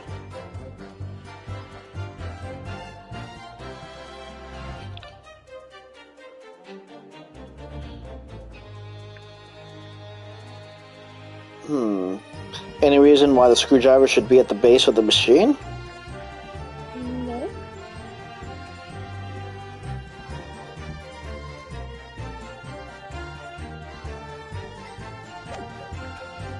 I mean, are you sure, or are you just saying that? Just saying it. Okay, well... Try it. We haven't tried it. Well... Yeah, but I need it to be that she stabbed him.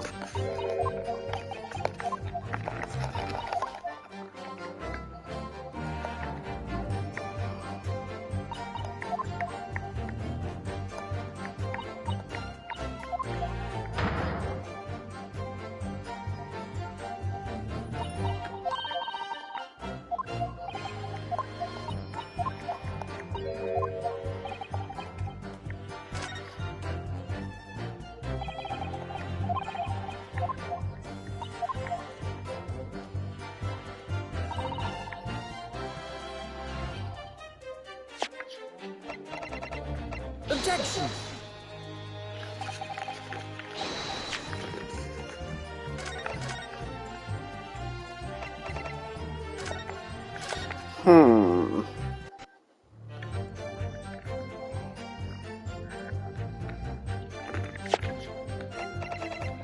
Objection!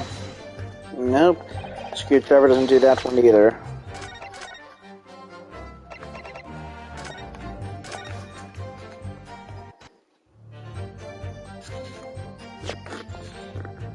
What am I missing?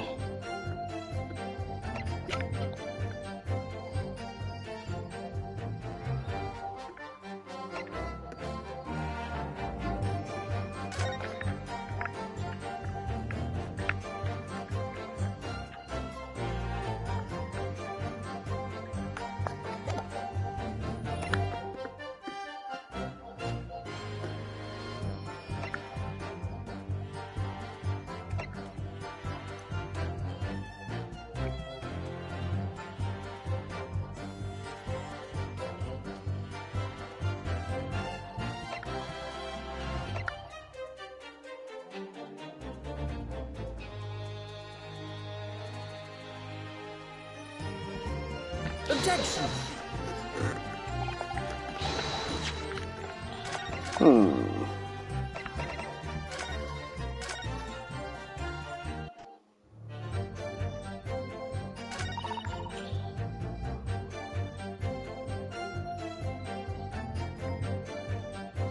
Hold it! So, let me look closely at what they're saying.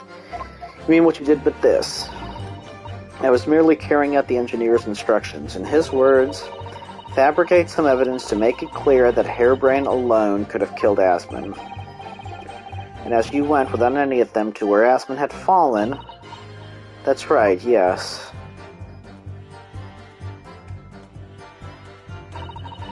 I leaned down over the birdcage and opened it up. Then I took the screwdriver in both hands and plunged it into the man's chest.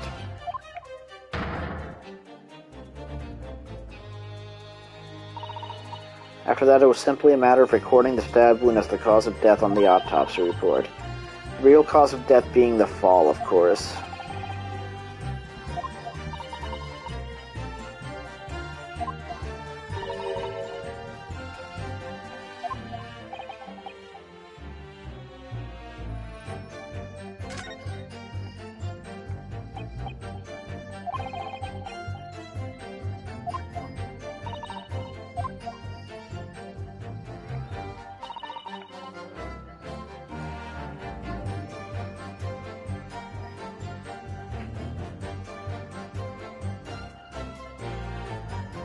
Is it right here?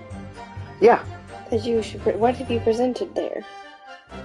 Everything? I don't know, because, again, you can have her make two different statements. And so I might have presented something on the other statement here that I didn't present for this one. So I don't know exactly. I know of the things. I've done the photograph, the autopsy, the screwdriver, the birdcage, the broken glass, this.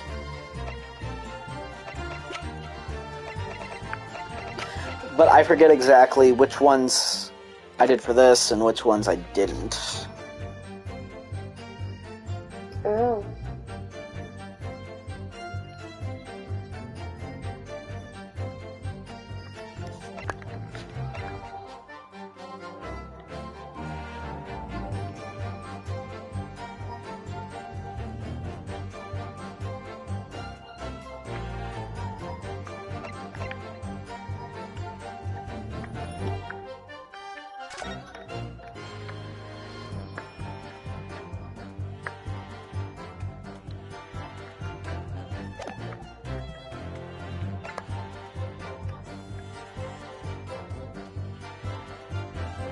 I don't know what they exactly want, Cal. It's very confusing.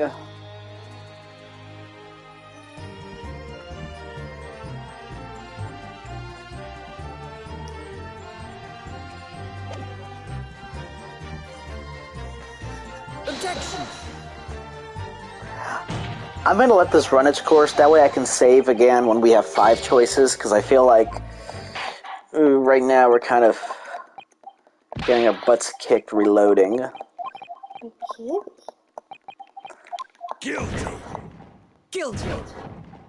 Guilty! Guilty! Guilty! Guilty!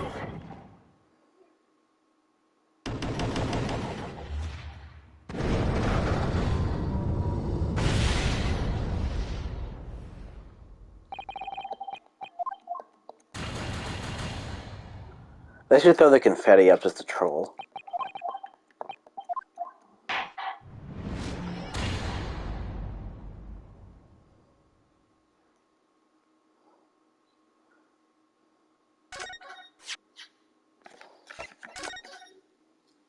Okay. So let me...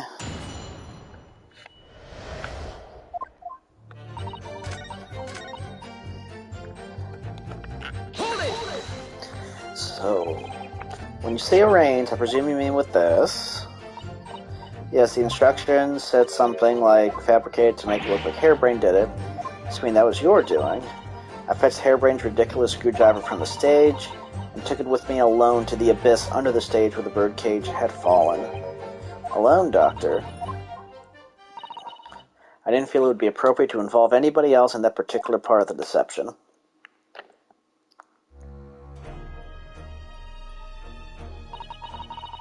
There was a void under the stage where I found the birdcage lying in the dirt.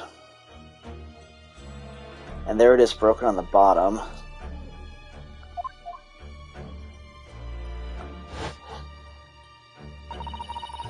I approached it, leaned down, and slowly opened it up.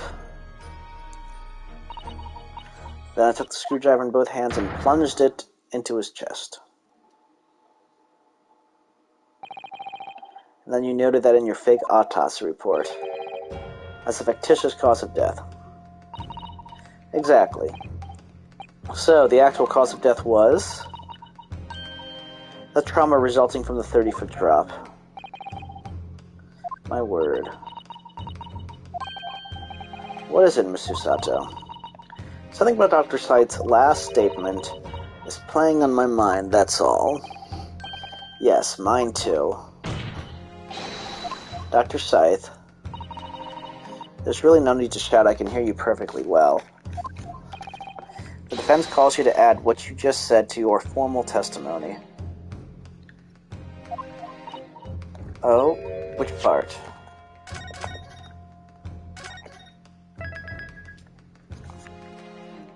should be both parts, but... I mean, it would make it easier. Unless there was just a button you could press to just make her to ask her to change. That would make it easier, I think. What I want her to do is the real cause of death or what she did to the victim. Let's kind of go into the real cause of death.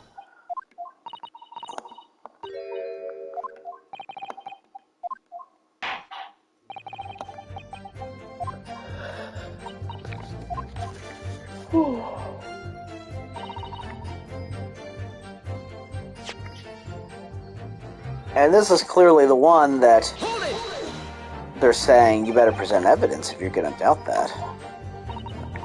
Yes, as a professional, that was more than apparent. You'd never know just by looking at the photograph of the victim, though, would you? No, that's very true. Obviously not. Which is precisely why coroners are needed to determine the actual facts. Yes, assuming they can be trusted. There's no point calling her assessment into question without evidence. Let's get back to the testimony. Very well.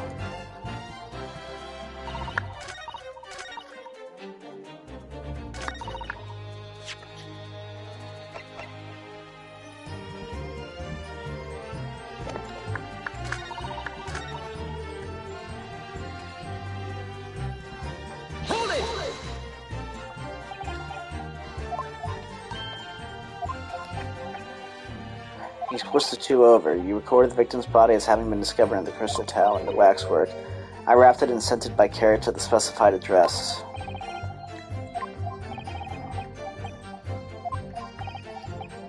And they put the per cage back in the experimentation stage. Yes, although someone obviously made a mistake about which cage should go where. I thought I made it perfectly clear to the team, but still. Suppose you were focused on the victim's body, that being a more important detail.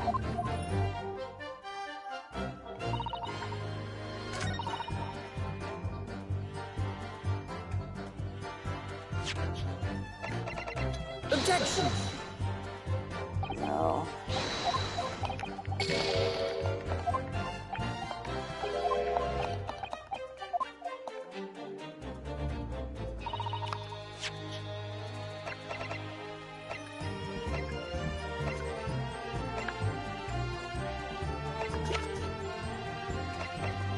Objection! No.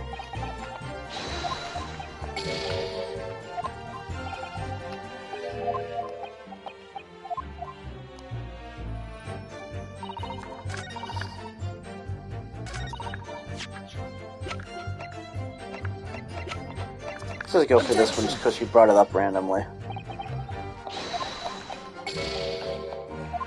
I hate having to do this, but I feel like a lot of the things we think that seem like plausible contradictions are not it. Objection!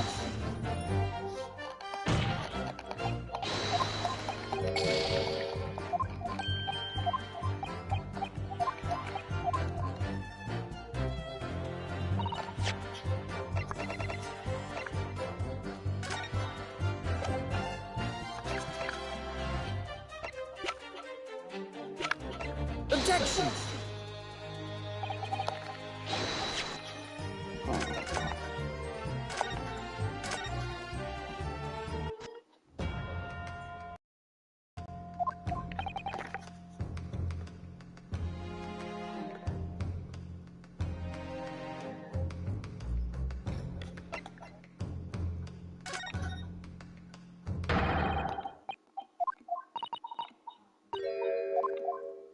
What did you just present? I didn't present anything. I just told her to supplement with what she did to the body.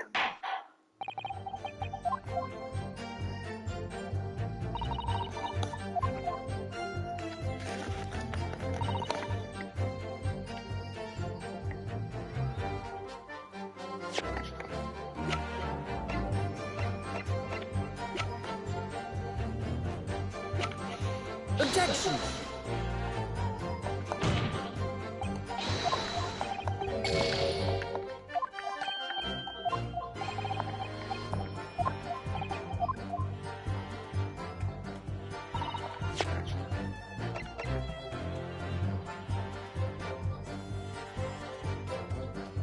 Objection! doing this? I want to feel like I'm figuring this out, but I feel like I'm just... I'm at a loss as to what they want you to do right now. Yeah, Objection!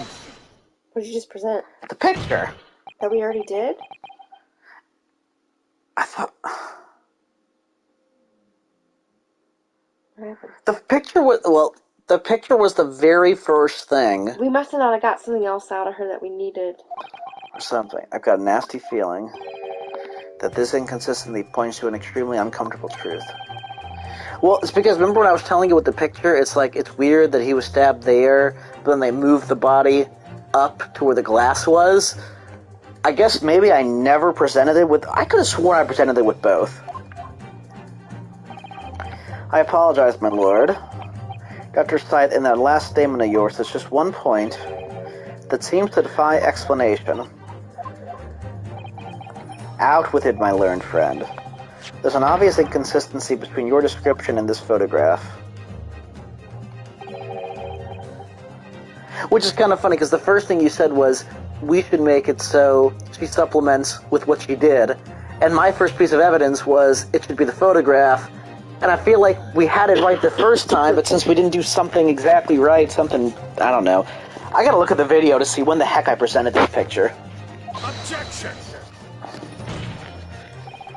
The court has already examined the photograph in depth. There's nothing new we can learn from it. Yes, we have already considered it, that's true. But we now know the facts to be different. What do you mean? I believe we should let the defense explain. Where in this photograph would we see the alleged inconsistency? It would be the glass. Take that! The point that makes no sense is the one being made at this very moment by your index finger. Huh? Your roving eyes and wavering hand undermine the bold words you started with. It's his wound. Because of what you said. Yeah. Don't Mr. Neverhard, I'm sure if you try again, we'll turn back into a... The thing is, how would an average... If that's really the case, how would an average player even know that you don't bleed after? We've talked about it a couple times in this game. Take that! Huh? That's not it either? Oh. Look closely at the bloodstain on the victim's chest. It clearly extends in a downward direction, toward the man's feet. It wasn't even upright. Why is that significant, Counsel? The victim was stabbed moments before the kinesis machine was set in motion. That's entirely expected. Of course, no, that's not what happened. Exactly. Dr. Scythe made it very clear in her testimony just now that the point at which she stole Mr. Hairbrain's screwdriver and stabbed the victim was after the grand deception was set in motion when the birdcage had fallen below the stage out of sight. From the shape of it, it's clear the birdcage would have fallen on its side after the 30-foot drop, and if the victim had really been stabbed whilst inside the birdcage in that position, the blood from the wound would have spread out equally in all directions. For it to have been for of the longitudinal appearance we see in that picture is inconceivable.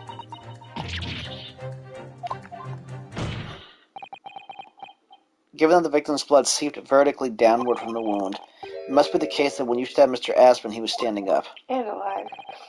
In short, Dr. Scythe, your latest testimony is a total fabrication.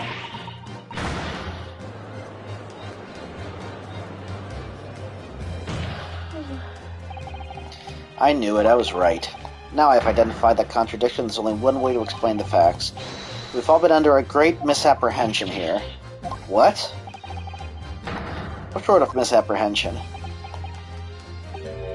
Dr. Scythe? You claim that you were coerced into helping Mr. Jebber as a result of the note he left in the waxwork. You claim that you made changes to the scene of the crime to implicate the defendant.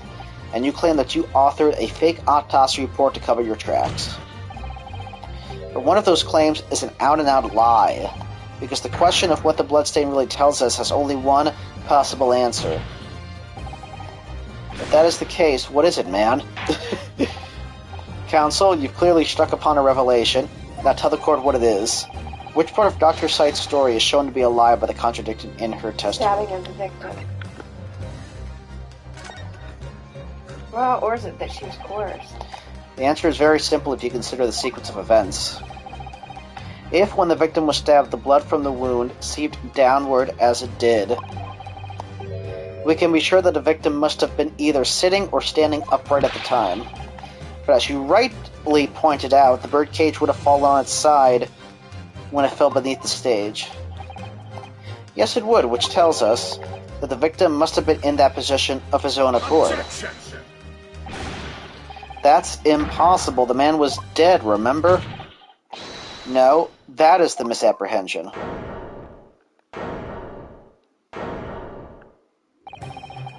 When the birdcage fell from the stage into the void below, it must have hit the ground with considerable force.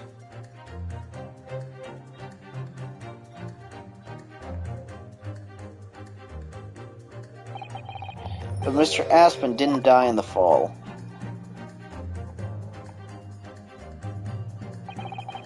He probably lost consciousness for a while, but when he came round, he got to his feet to climb out of the cage, just as Dr. Scythe appeared.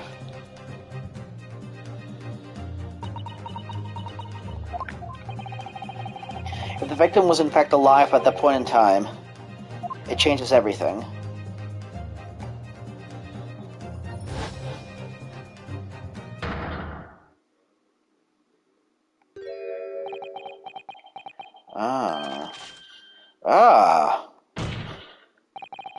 Mr. Odie Aspen's killer wasn't the defendant, Professor Albert Harebrain, nor was it the mastermind behind the stage trickery, Mr. Enoch Drebber. It was you, Dr. Courtney Scythe.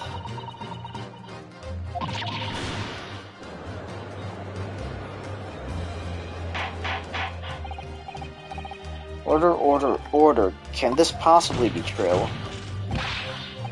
Have you been taking me for a fool? It was you, was it? You killed him.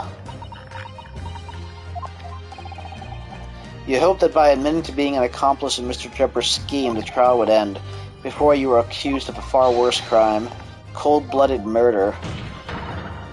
Oh, do shut up. You're so desperate now, you're making all this up, as if I would do something like that. I assure you the defense is not desperate, Doctor. Dr. Naruhodo has established the facts using evidence and logic alone. Logic? Don't make me laugh. Sadly, your logic has a gaping hole in it. Well, what do you mean? I thought it was obvious. A motive, boy. You're lacking a motive. What possible reason would I have to kill Mr. Asman? Asman was involved in any number of criminal activities, from coercion to theft to murder, but there's no known connection to Dr. Scythe here. I'm rather relieved to say it does seem rather far-fetched. Well, somewhat far-fetched. Sure, there's no obvious motive, but there's still something in the back of my mind. I feel sure I've seen something somewhere that hints at why the coroner might have done this. Yes, I might have tampered with the crime scene and concocted a fake report, but murdering someone for no reason is a very different story.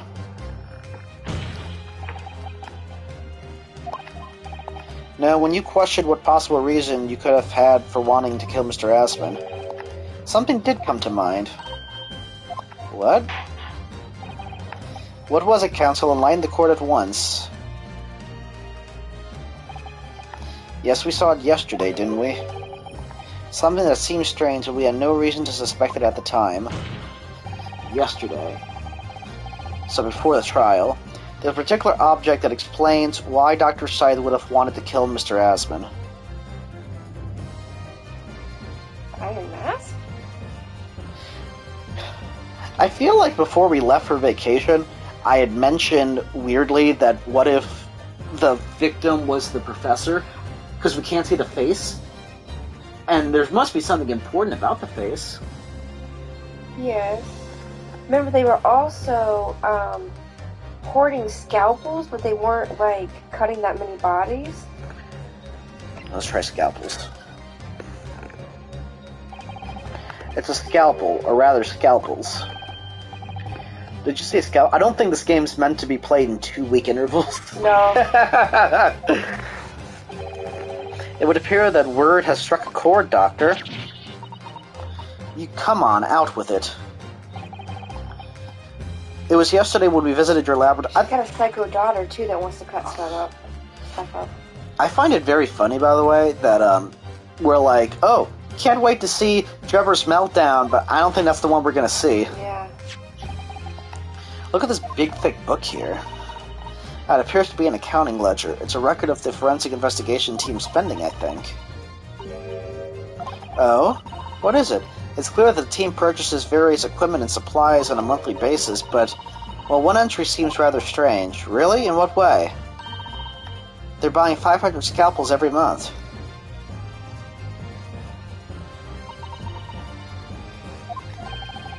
$500 scalpels a month? At first I wondered what on earth you could be using that many scalpels for. But actually I realize now it's not the scalpels themselves that are significant. It's the money for them, disappearing every month from the department's accounts. Asmon's criminal organization relied heavily on extortion for its funding.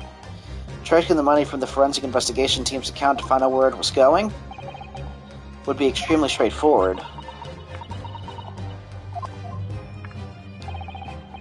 10 years ago, when Mr. Asmon was still a journalist and wrote this article about Mr. Drebber, he may very well have stumbled upon information as he was researching the story.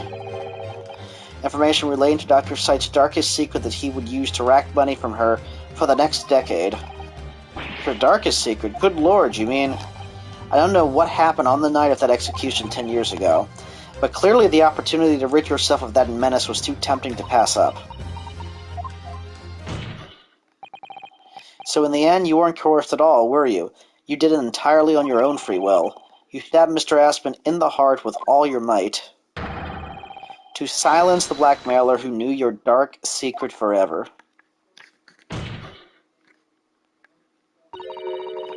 You'll never understand, none of you. What we've had to keep covered up all these long years.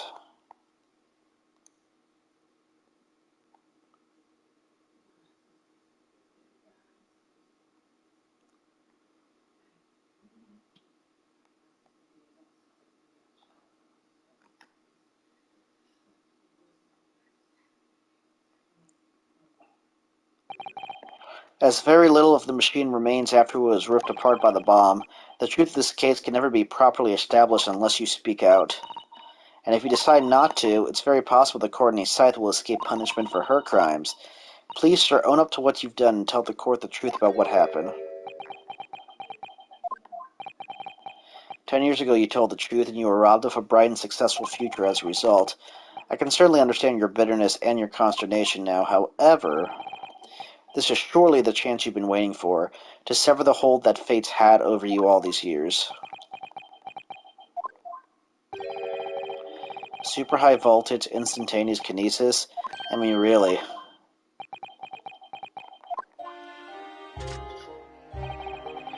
It's the addle-brained mock scientists that are the worst, you know. They don't recognize the fact that they don't have talent. They can't even get that right. And so they end up chasing impossible dreams, having unbridled faith in their abilities. They go on and on about their wonderful hypotheses, their stupid eyes shining like a little child's. They make me sick. I can't abide their foolishness. Careful, Mr. Drebber.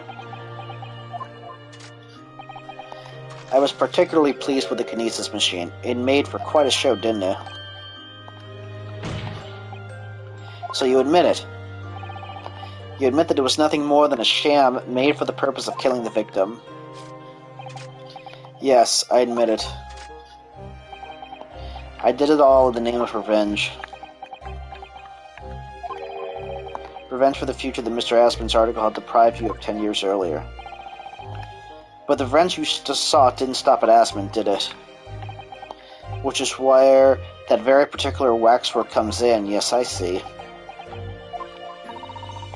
The condemned convict that you saw rising from the grave in Lowgate Cemetery 10 years ago. If your account of those events was all true, then obviously Scotland Yard couldn't afford to acknowledge what had happened. Even if it meant discrediting a bright young man and crushing any future career he might have had. So your plan required that you abduct that particular Waxwork model in order to exact your revenge at Scotland Yard as well, or on Dr. Scythe to be precise.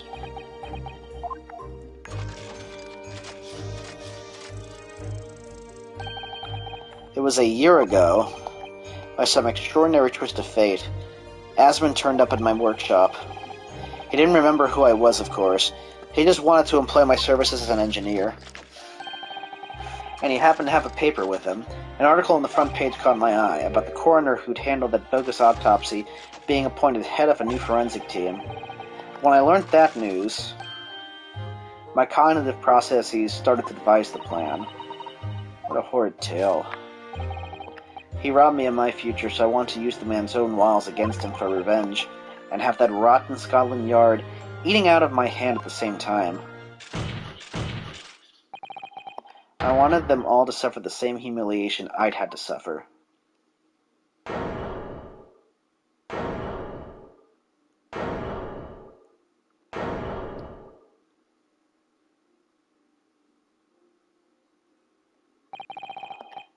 Your actions against those who'd ruin your future were justified as revenge, at least to yourself. Certainly no one has the right to destroy another's prospects, especially for purely selfish gain. And yet, in carrying out your plan, you did exactly that to someone else, didn't you? Did I? Professor Harebrain's only crime was passion for his hypothesis, but you had no compunction about sacrificing his future to effect your revenge. You knew that he would be forever branded a failure and a fraud. Perhaps life treated you unfairly 10 years ago, and others' misconduct left your life in tatters. But remember this, your own actions resulted in exactly the same thing for another perfectly innocent young man.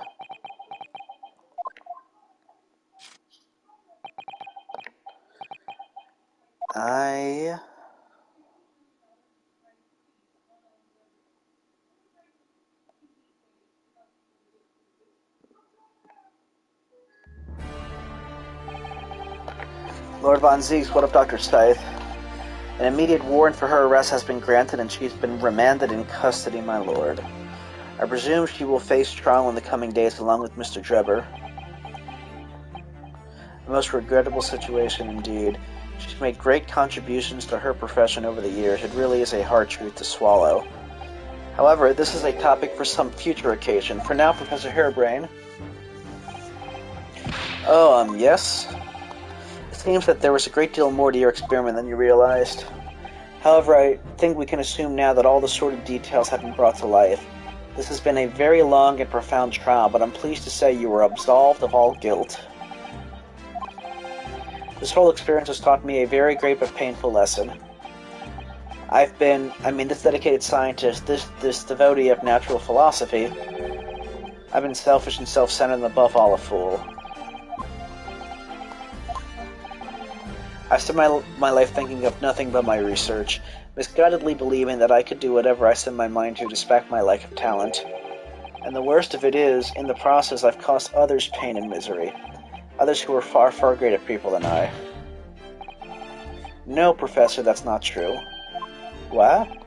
Don't tar yourself with the same brush as Drebber. What happened was his doing and his alone. This outcome is his fate, not yours. You're not to blame in any way. And the derision with which he referred to you earlier, calling you a fool, tandemless even. The man has no idea. To believe in yourself and work your fingers to the bone to realize your dreams, that's laudable, not laughable. No one has the right to deride another for such choices. Thank you, Baroque. So, ladies and gentlemen of the jury, yes, my lord, it is this court's expectation that you find the defendant not guilty of the charge of which he stands accused. I presume there are no objections. None from me, my lord. Certainly not. This trial has really made me think, but this is the right decision. It's all been proven methodically and rigorously. I have no misgivings whatsoever. What's that? He's done, is he? It's all over? I don't know what's become of the yard these days. I don't recognize the place. Very well. In that case, I hereby pronounce the defendant. There's more to this story. Do you think that's what the next case is about, maybe? Maybe. Because her trial has to happen. Because she didn't have a meltdown! No. And she's still protecting her secret. This was a very involved and dramatic case for, like, the middle case of the game. Mm-hmm. It's over. That was some trial. Like if you can compare this to, like, Trespian. Oh no. No, oh no, wait, like, that was a very comical case, but this was involved.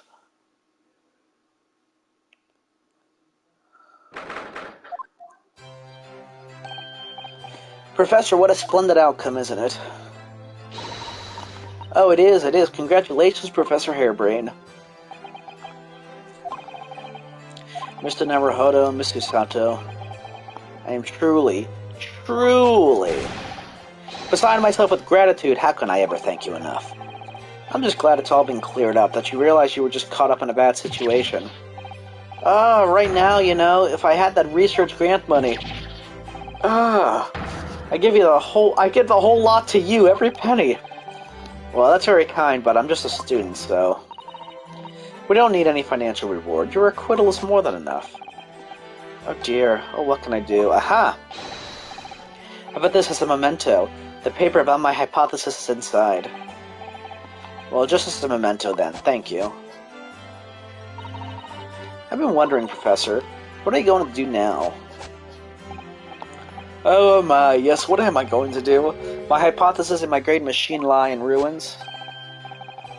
But still, it's been too long since I was last in London, so perhaps I'll enjoy some sightseeing. I must explore the great exhibition whilst I'm here, too, and see if new inspiration hits me. Oh yes, that's a wonderful idea. I can't allow that.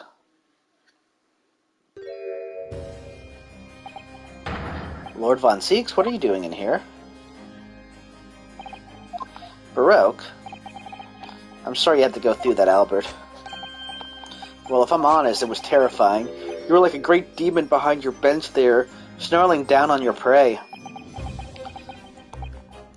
You're one of the few true friends I have. I couldn't leave it to anybody else to handle the prosecution or the defense. Sorry? Or the defense? Did I just hear that right? I always knew that you had my best interests at heart, don't worry. How about you show me around while I'm here in town? It's been a long time since we left university. We have a lot to catch up on. Well, he said he can't allow that. Listen, Albert, in a few days your acquittal will be made official. When that happens, you must head straight to Dover. I'll accompany you. What? From there, you'll cross the channel and make your way back to Germany. I've already purchased the tickets. But no, hold on a minute, Baroque. What about the great exhibition? This is a chance of a lifetime for me. No sightseeing, Albert. Give up on the idea.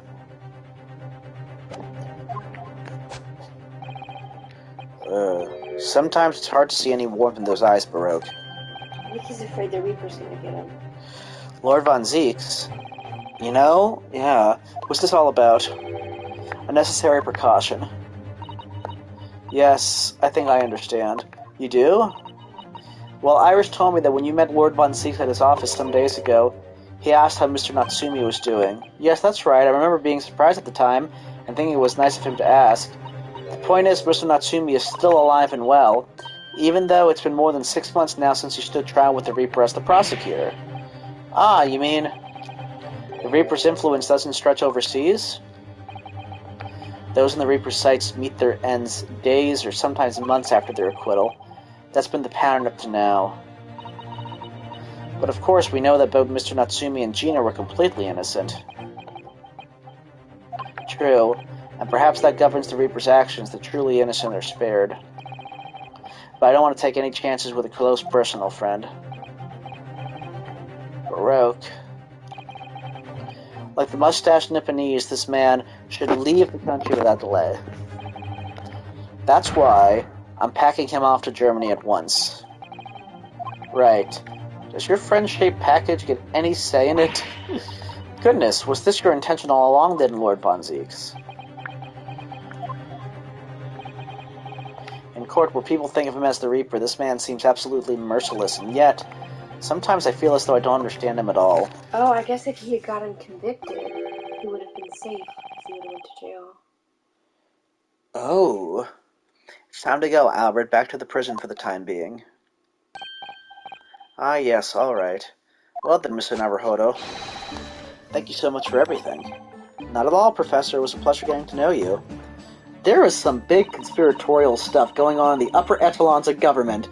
And what I love about the story is that it's been a continuous thing. I mean, there's really a through line that I thought of since the first game, which is crazy. Once the dust has settled, you must come visit me in Germany. Anyway, goodbye for now.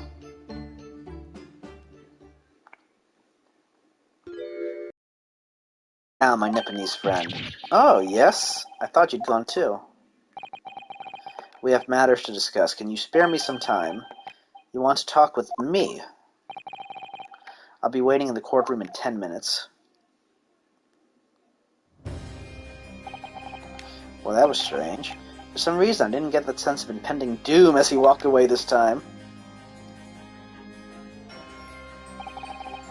The enigma Baroque von Zieks.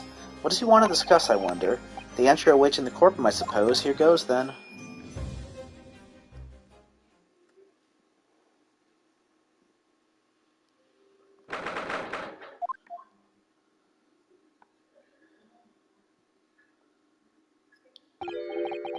So are you satisfied? You saved a guileless scientist from a great injustice.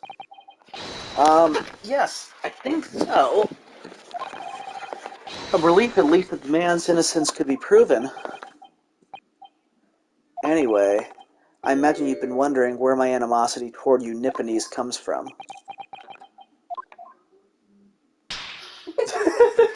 Gotta brace himself. Well, at first I thought you just didn't like me. I imagine you saw me as a pretentious child from an unimportant land who had no business being here. But now I think differently. You clearly know our ways, so I would guess that some specific incident led to your thorough dislike of my race. Will you tell me what happened, please? The Professor. I thought I'd never hear that name in this courtroom again, to be honest. He took your brother's life. Clint. My brother was Clint von Zieks. 16 years ago, when I was still just in my teens, he was already the director of prosecutions and a key member of the judiciary. I looked up to him. He was everything I aspired to be.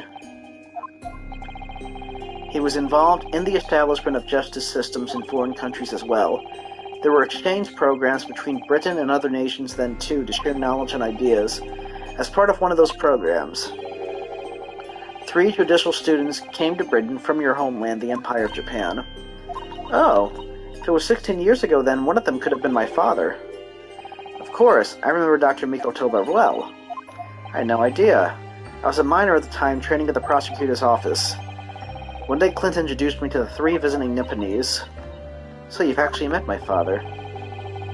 He and his colleagues were polite and amicable. They were adept at their work and exacting in their standards.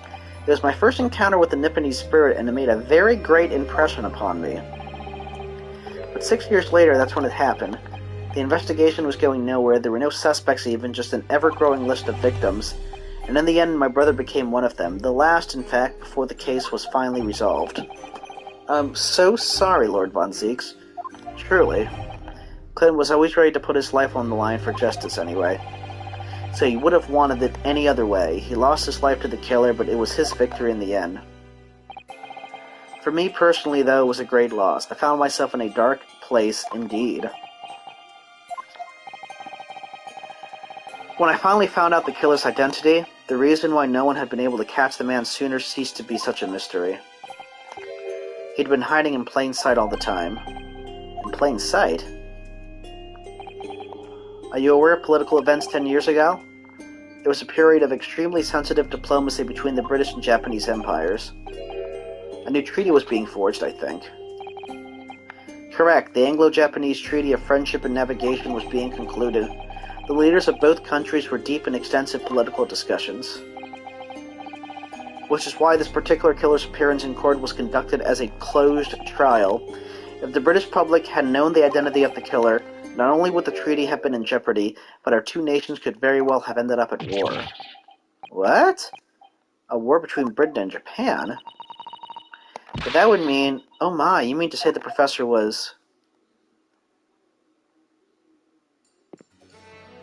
When the trial reached its conclusion earlier, I thought to myself, yes, it's time. Time for you to come face to face with this hideous monster. I borrowed the key for the mask from the proprietress of the Waxwork Museum. So see for yourselves now. Confirm it with your own eyes. The truth that's been hidden this past decade.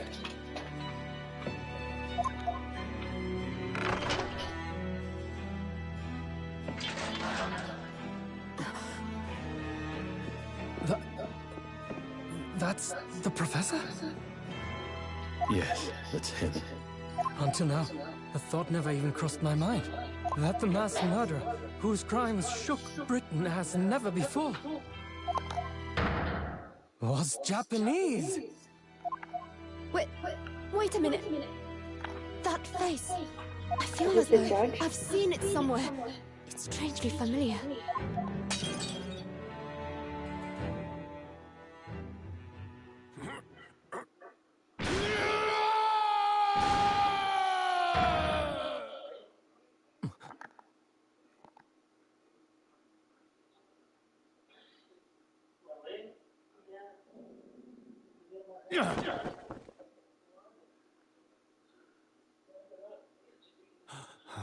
Father. What? Father?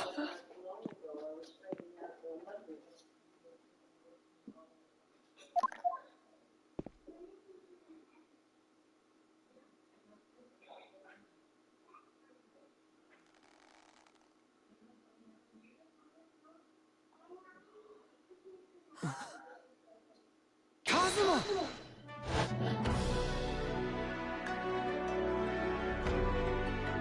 My best friend, Kazuma Asogi. After a whole year, finally his memories returned.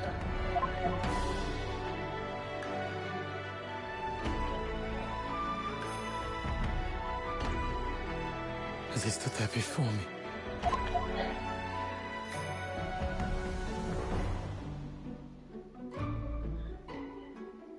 Ryunosuke. Oh, Ryunosuke. Hello again. My friend. Kazuma-sama! Judicial Assistant Mikotoba.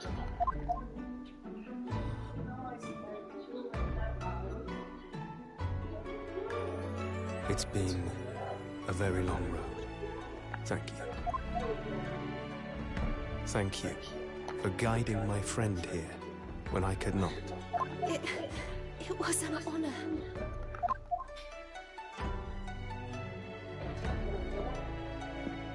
I knew you wouldn't die that easily. Kazuma.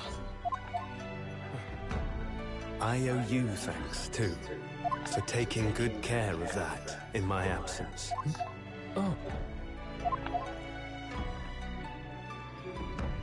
Karuma, the great blade of the Asogi clan, passed down through the generations. When we left Japan, this sword was at my friend's side. The Japanese man's katana is his soul, and he couldn't be parted from it. But then, when the incident happened, it was Susato-san's wish that I inherit the sword, and I've kept it with me ever since, along with my memories of the friendship we shared.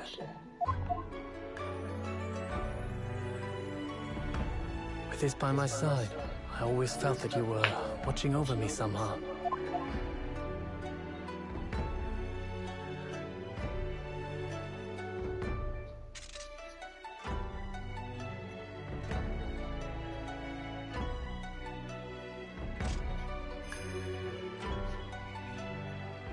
We will give you the bed in a second. Huh? We'll give you the bed in a second. No, I didn't mean I just got up. Father. I don't want the bed. So wait a minute. So I guess that's why the government's talking about him and his name, because his father apparently was the professor. However, why did they keep Are you saying... Kazuma's Surely not. death a You mean secret? you knew all this time? I'm looking at it, but I still can't believe it. This mass murderer is Kazuma's father.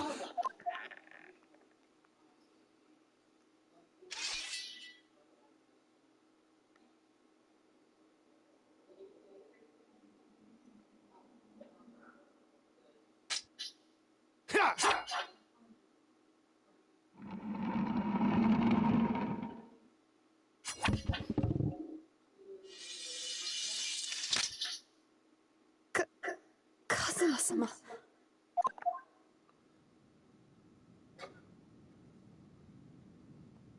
Ryunosuke,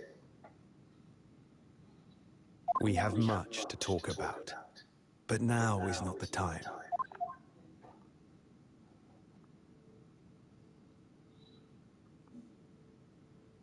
I'll be seeing you.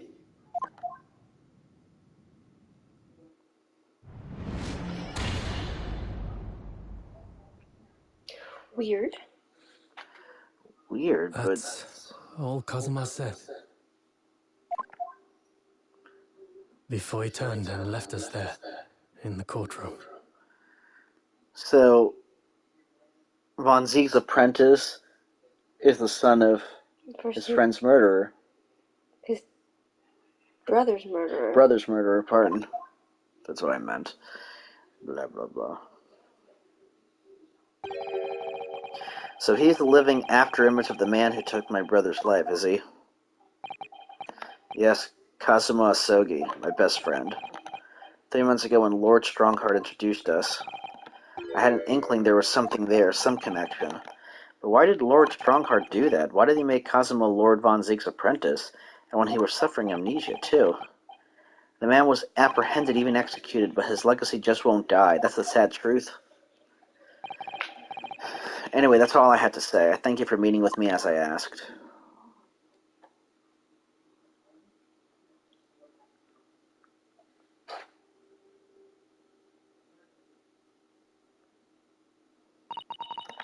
"10 years ago, my grandmother took me to the railway station.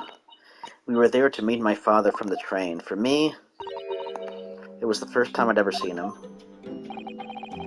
Poor Susato-san, all this is tied up with painful memories for her, too. She's never talked about this with me before, though. It took time to adjust to having father around, but just when I was starting to get used to it, he called me into his study one day.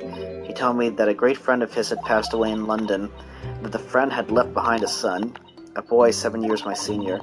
Father told me the boy had made a promise to his late father that he was studying to become a defense lawyer. I wanted to help, so I studied to become a qualified judicial assistant. As I'm sure you've worked out, that young man's name was Kazuma Asogi. So you see, that's how he and I met." For a brief moment, my great friend had returned, only to disappear again all too soon. But in that fleeting encounter, something stirred. Something that had been dormant for a long time. As if great wheels had been set in motion. I could almost hear them creaking into life. In some ways, it was the end of a chapter. But in many, it was the start of a new one.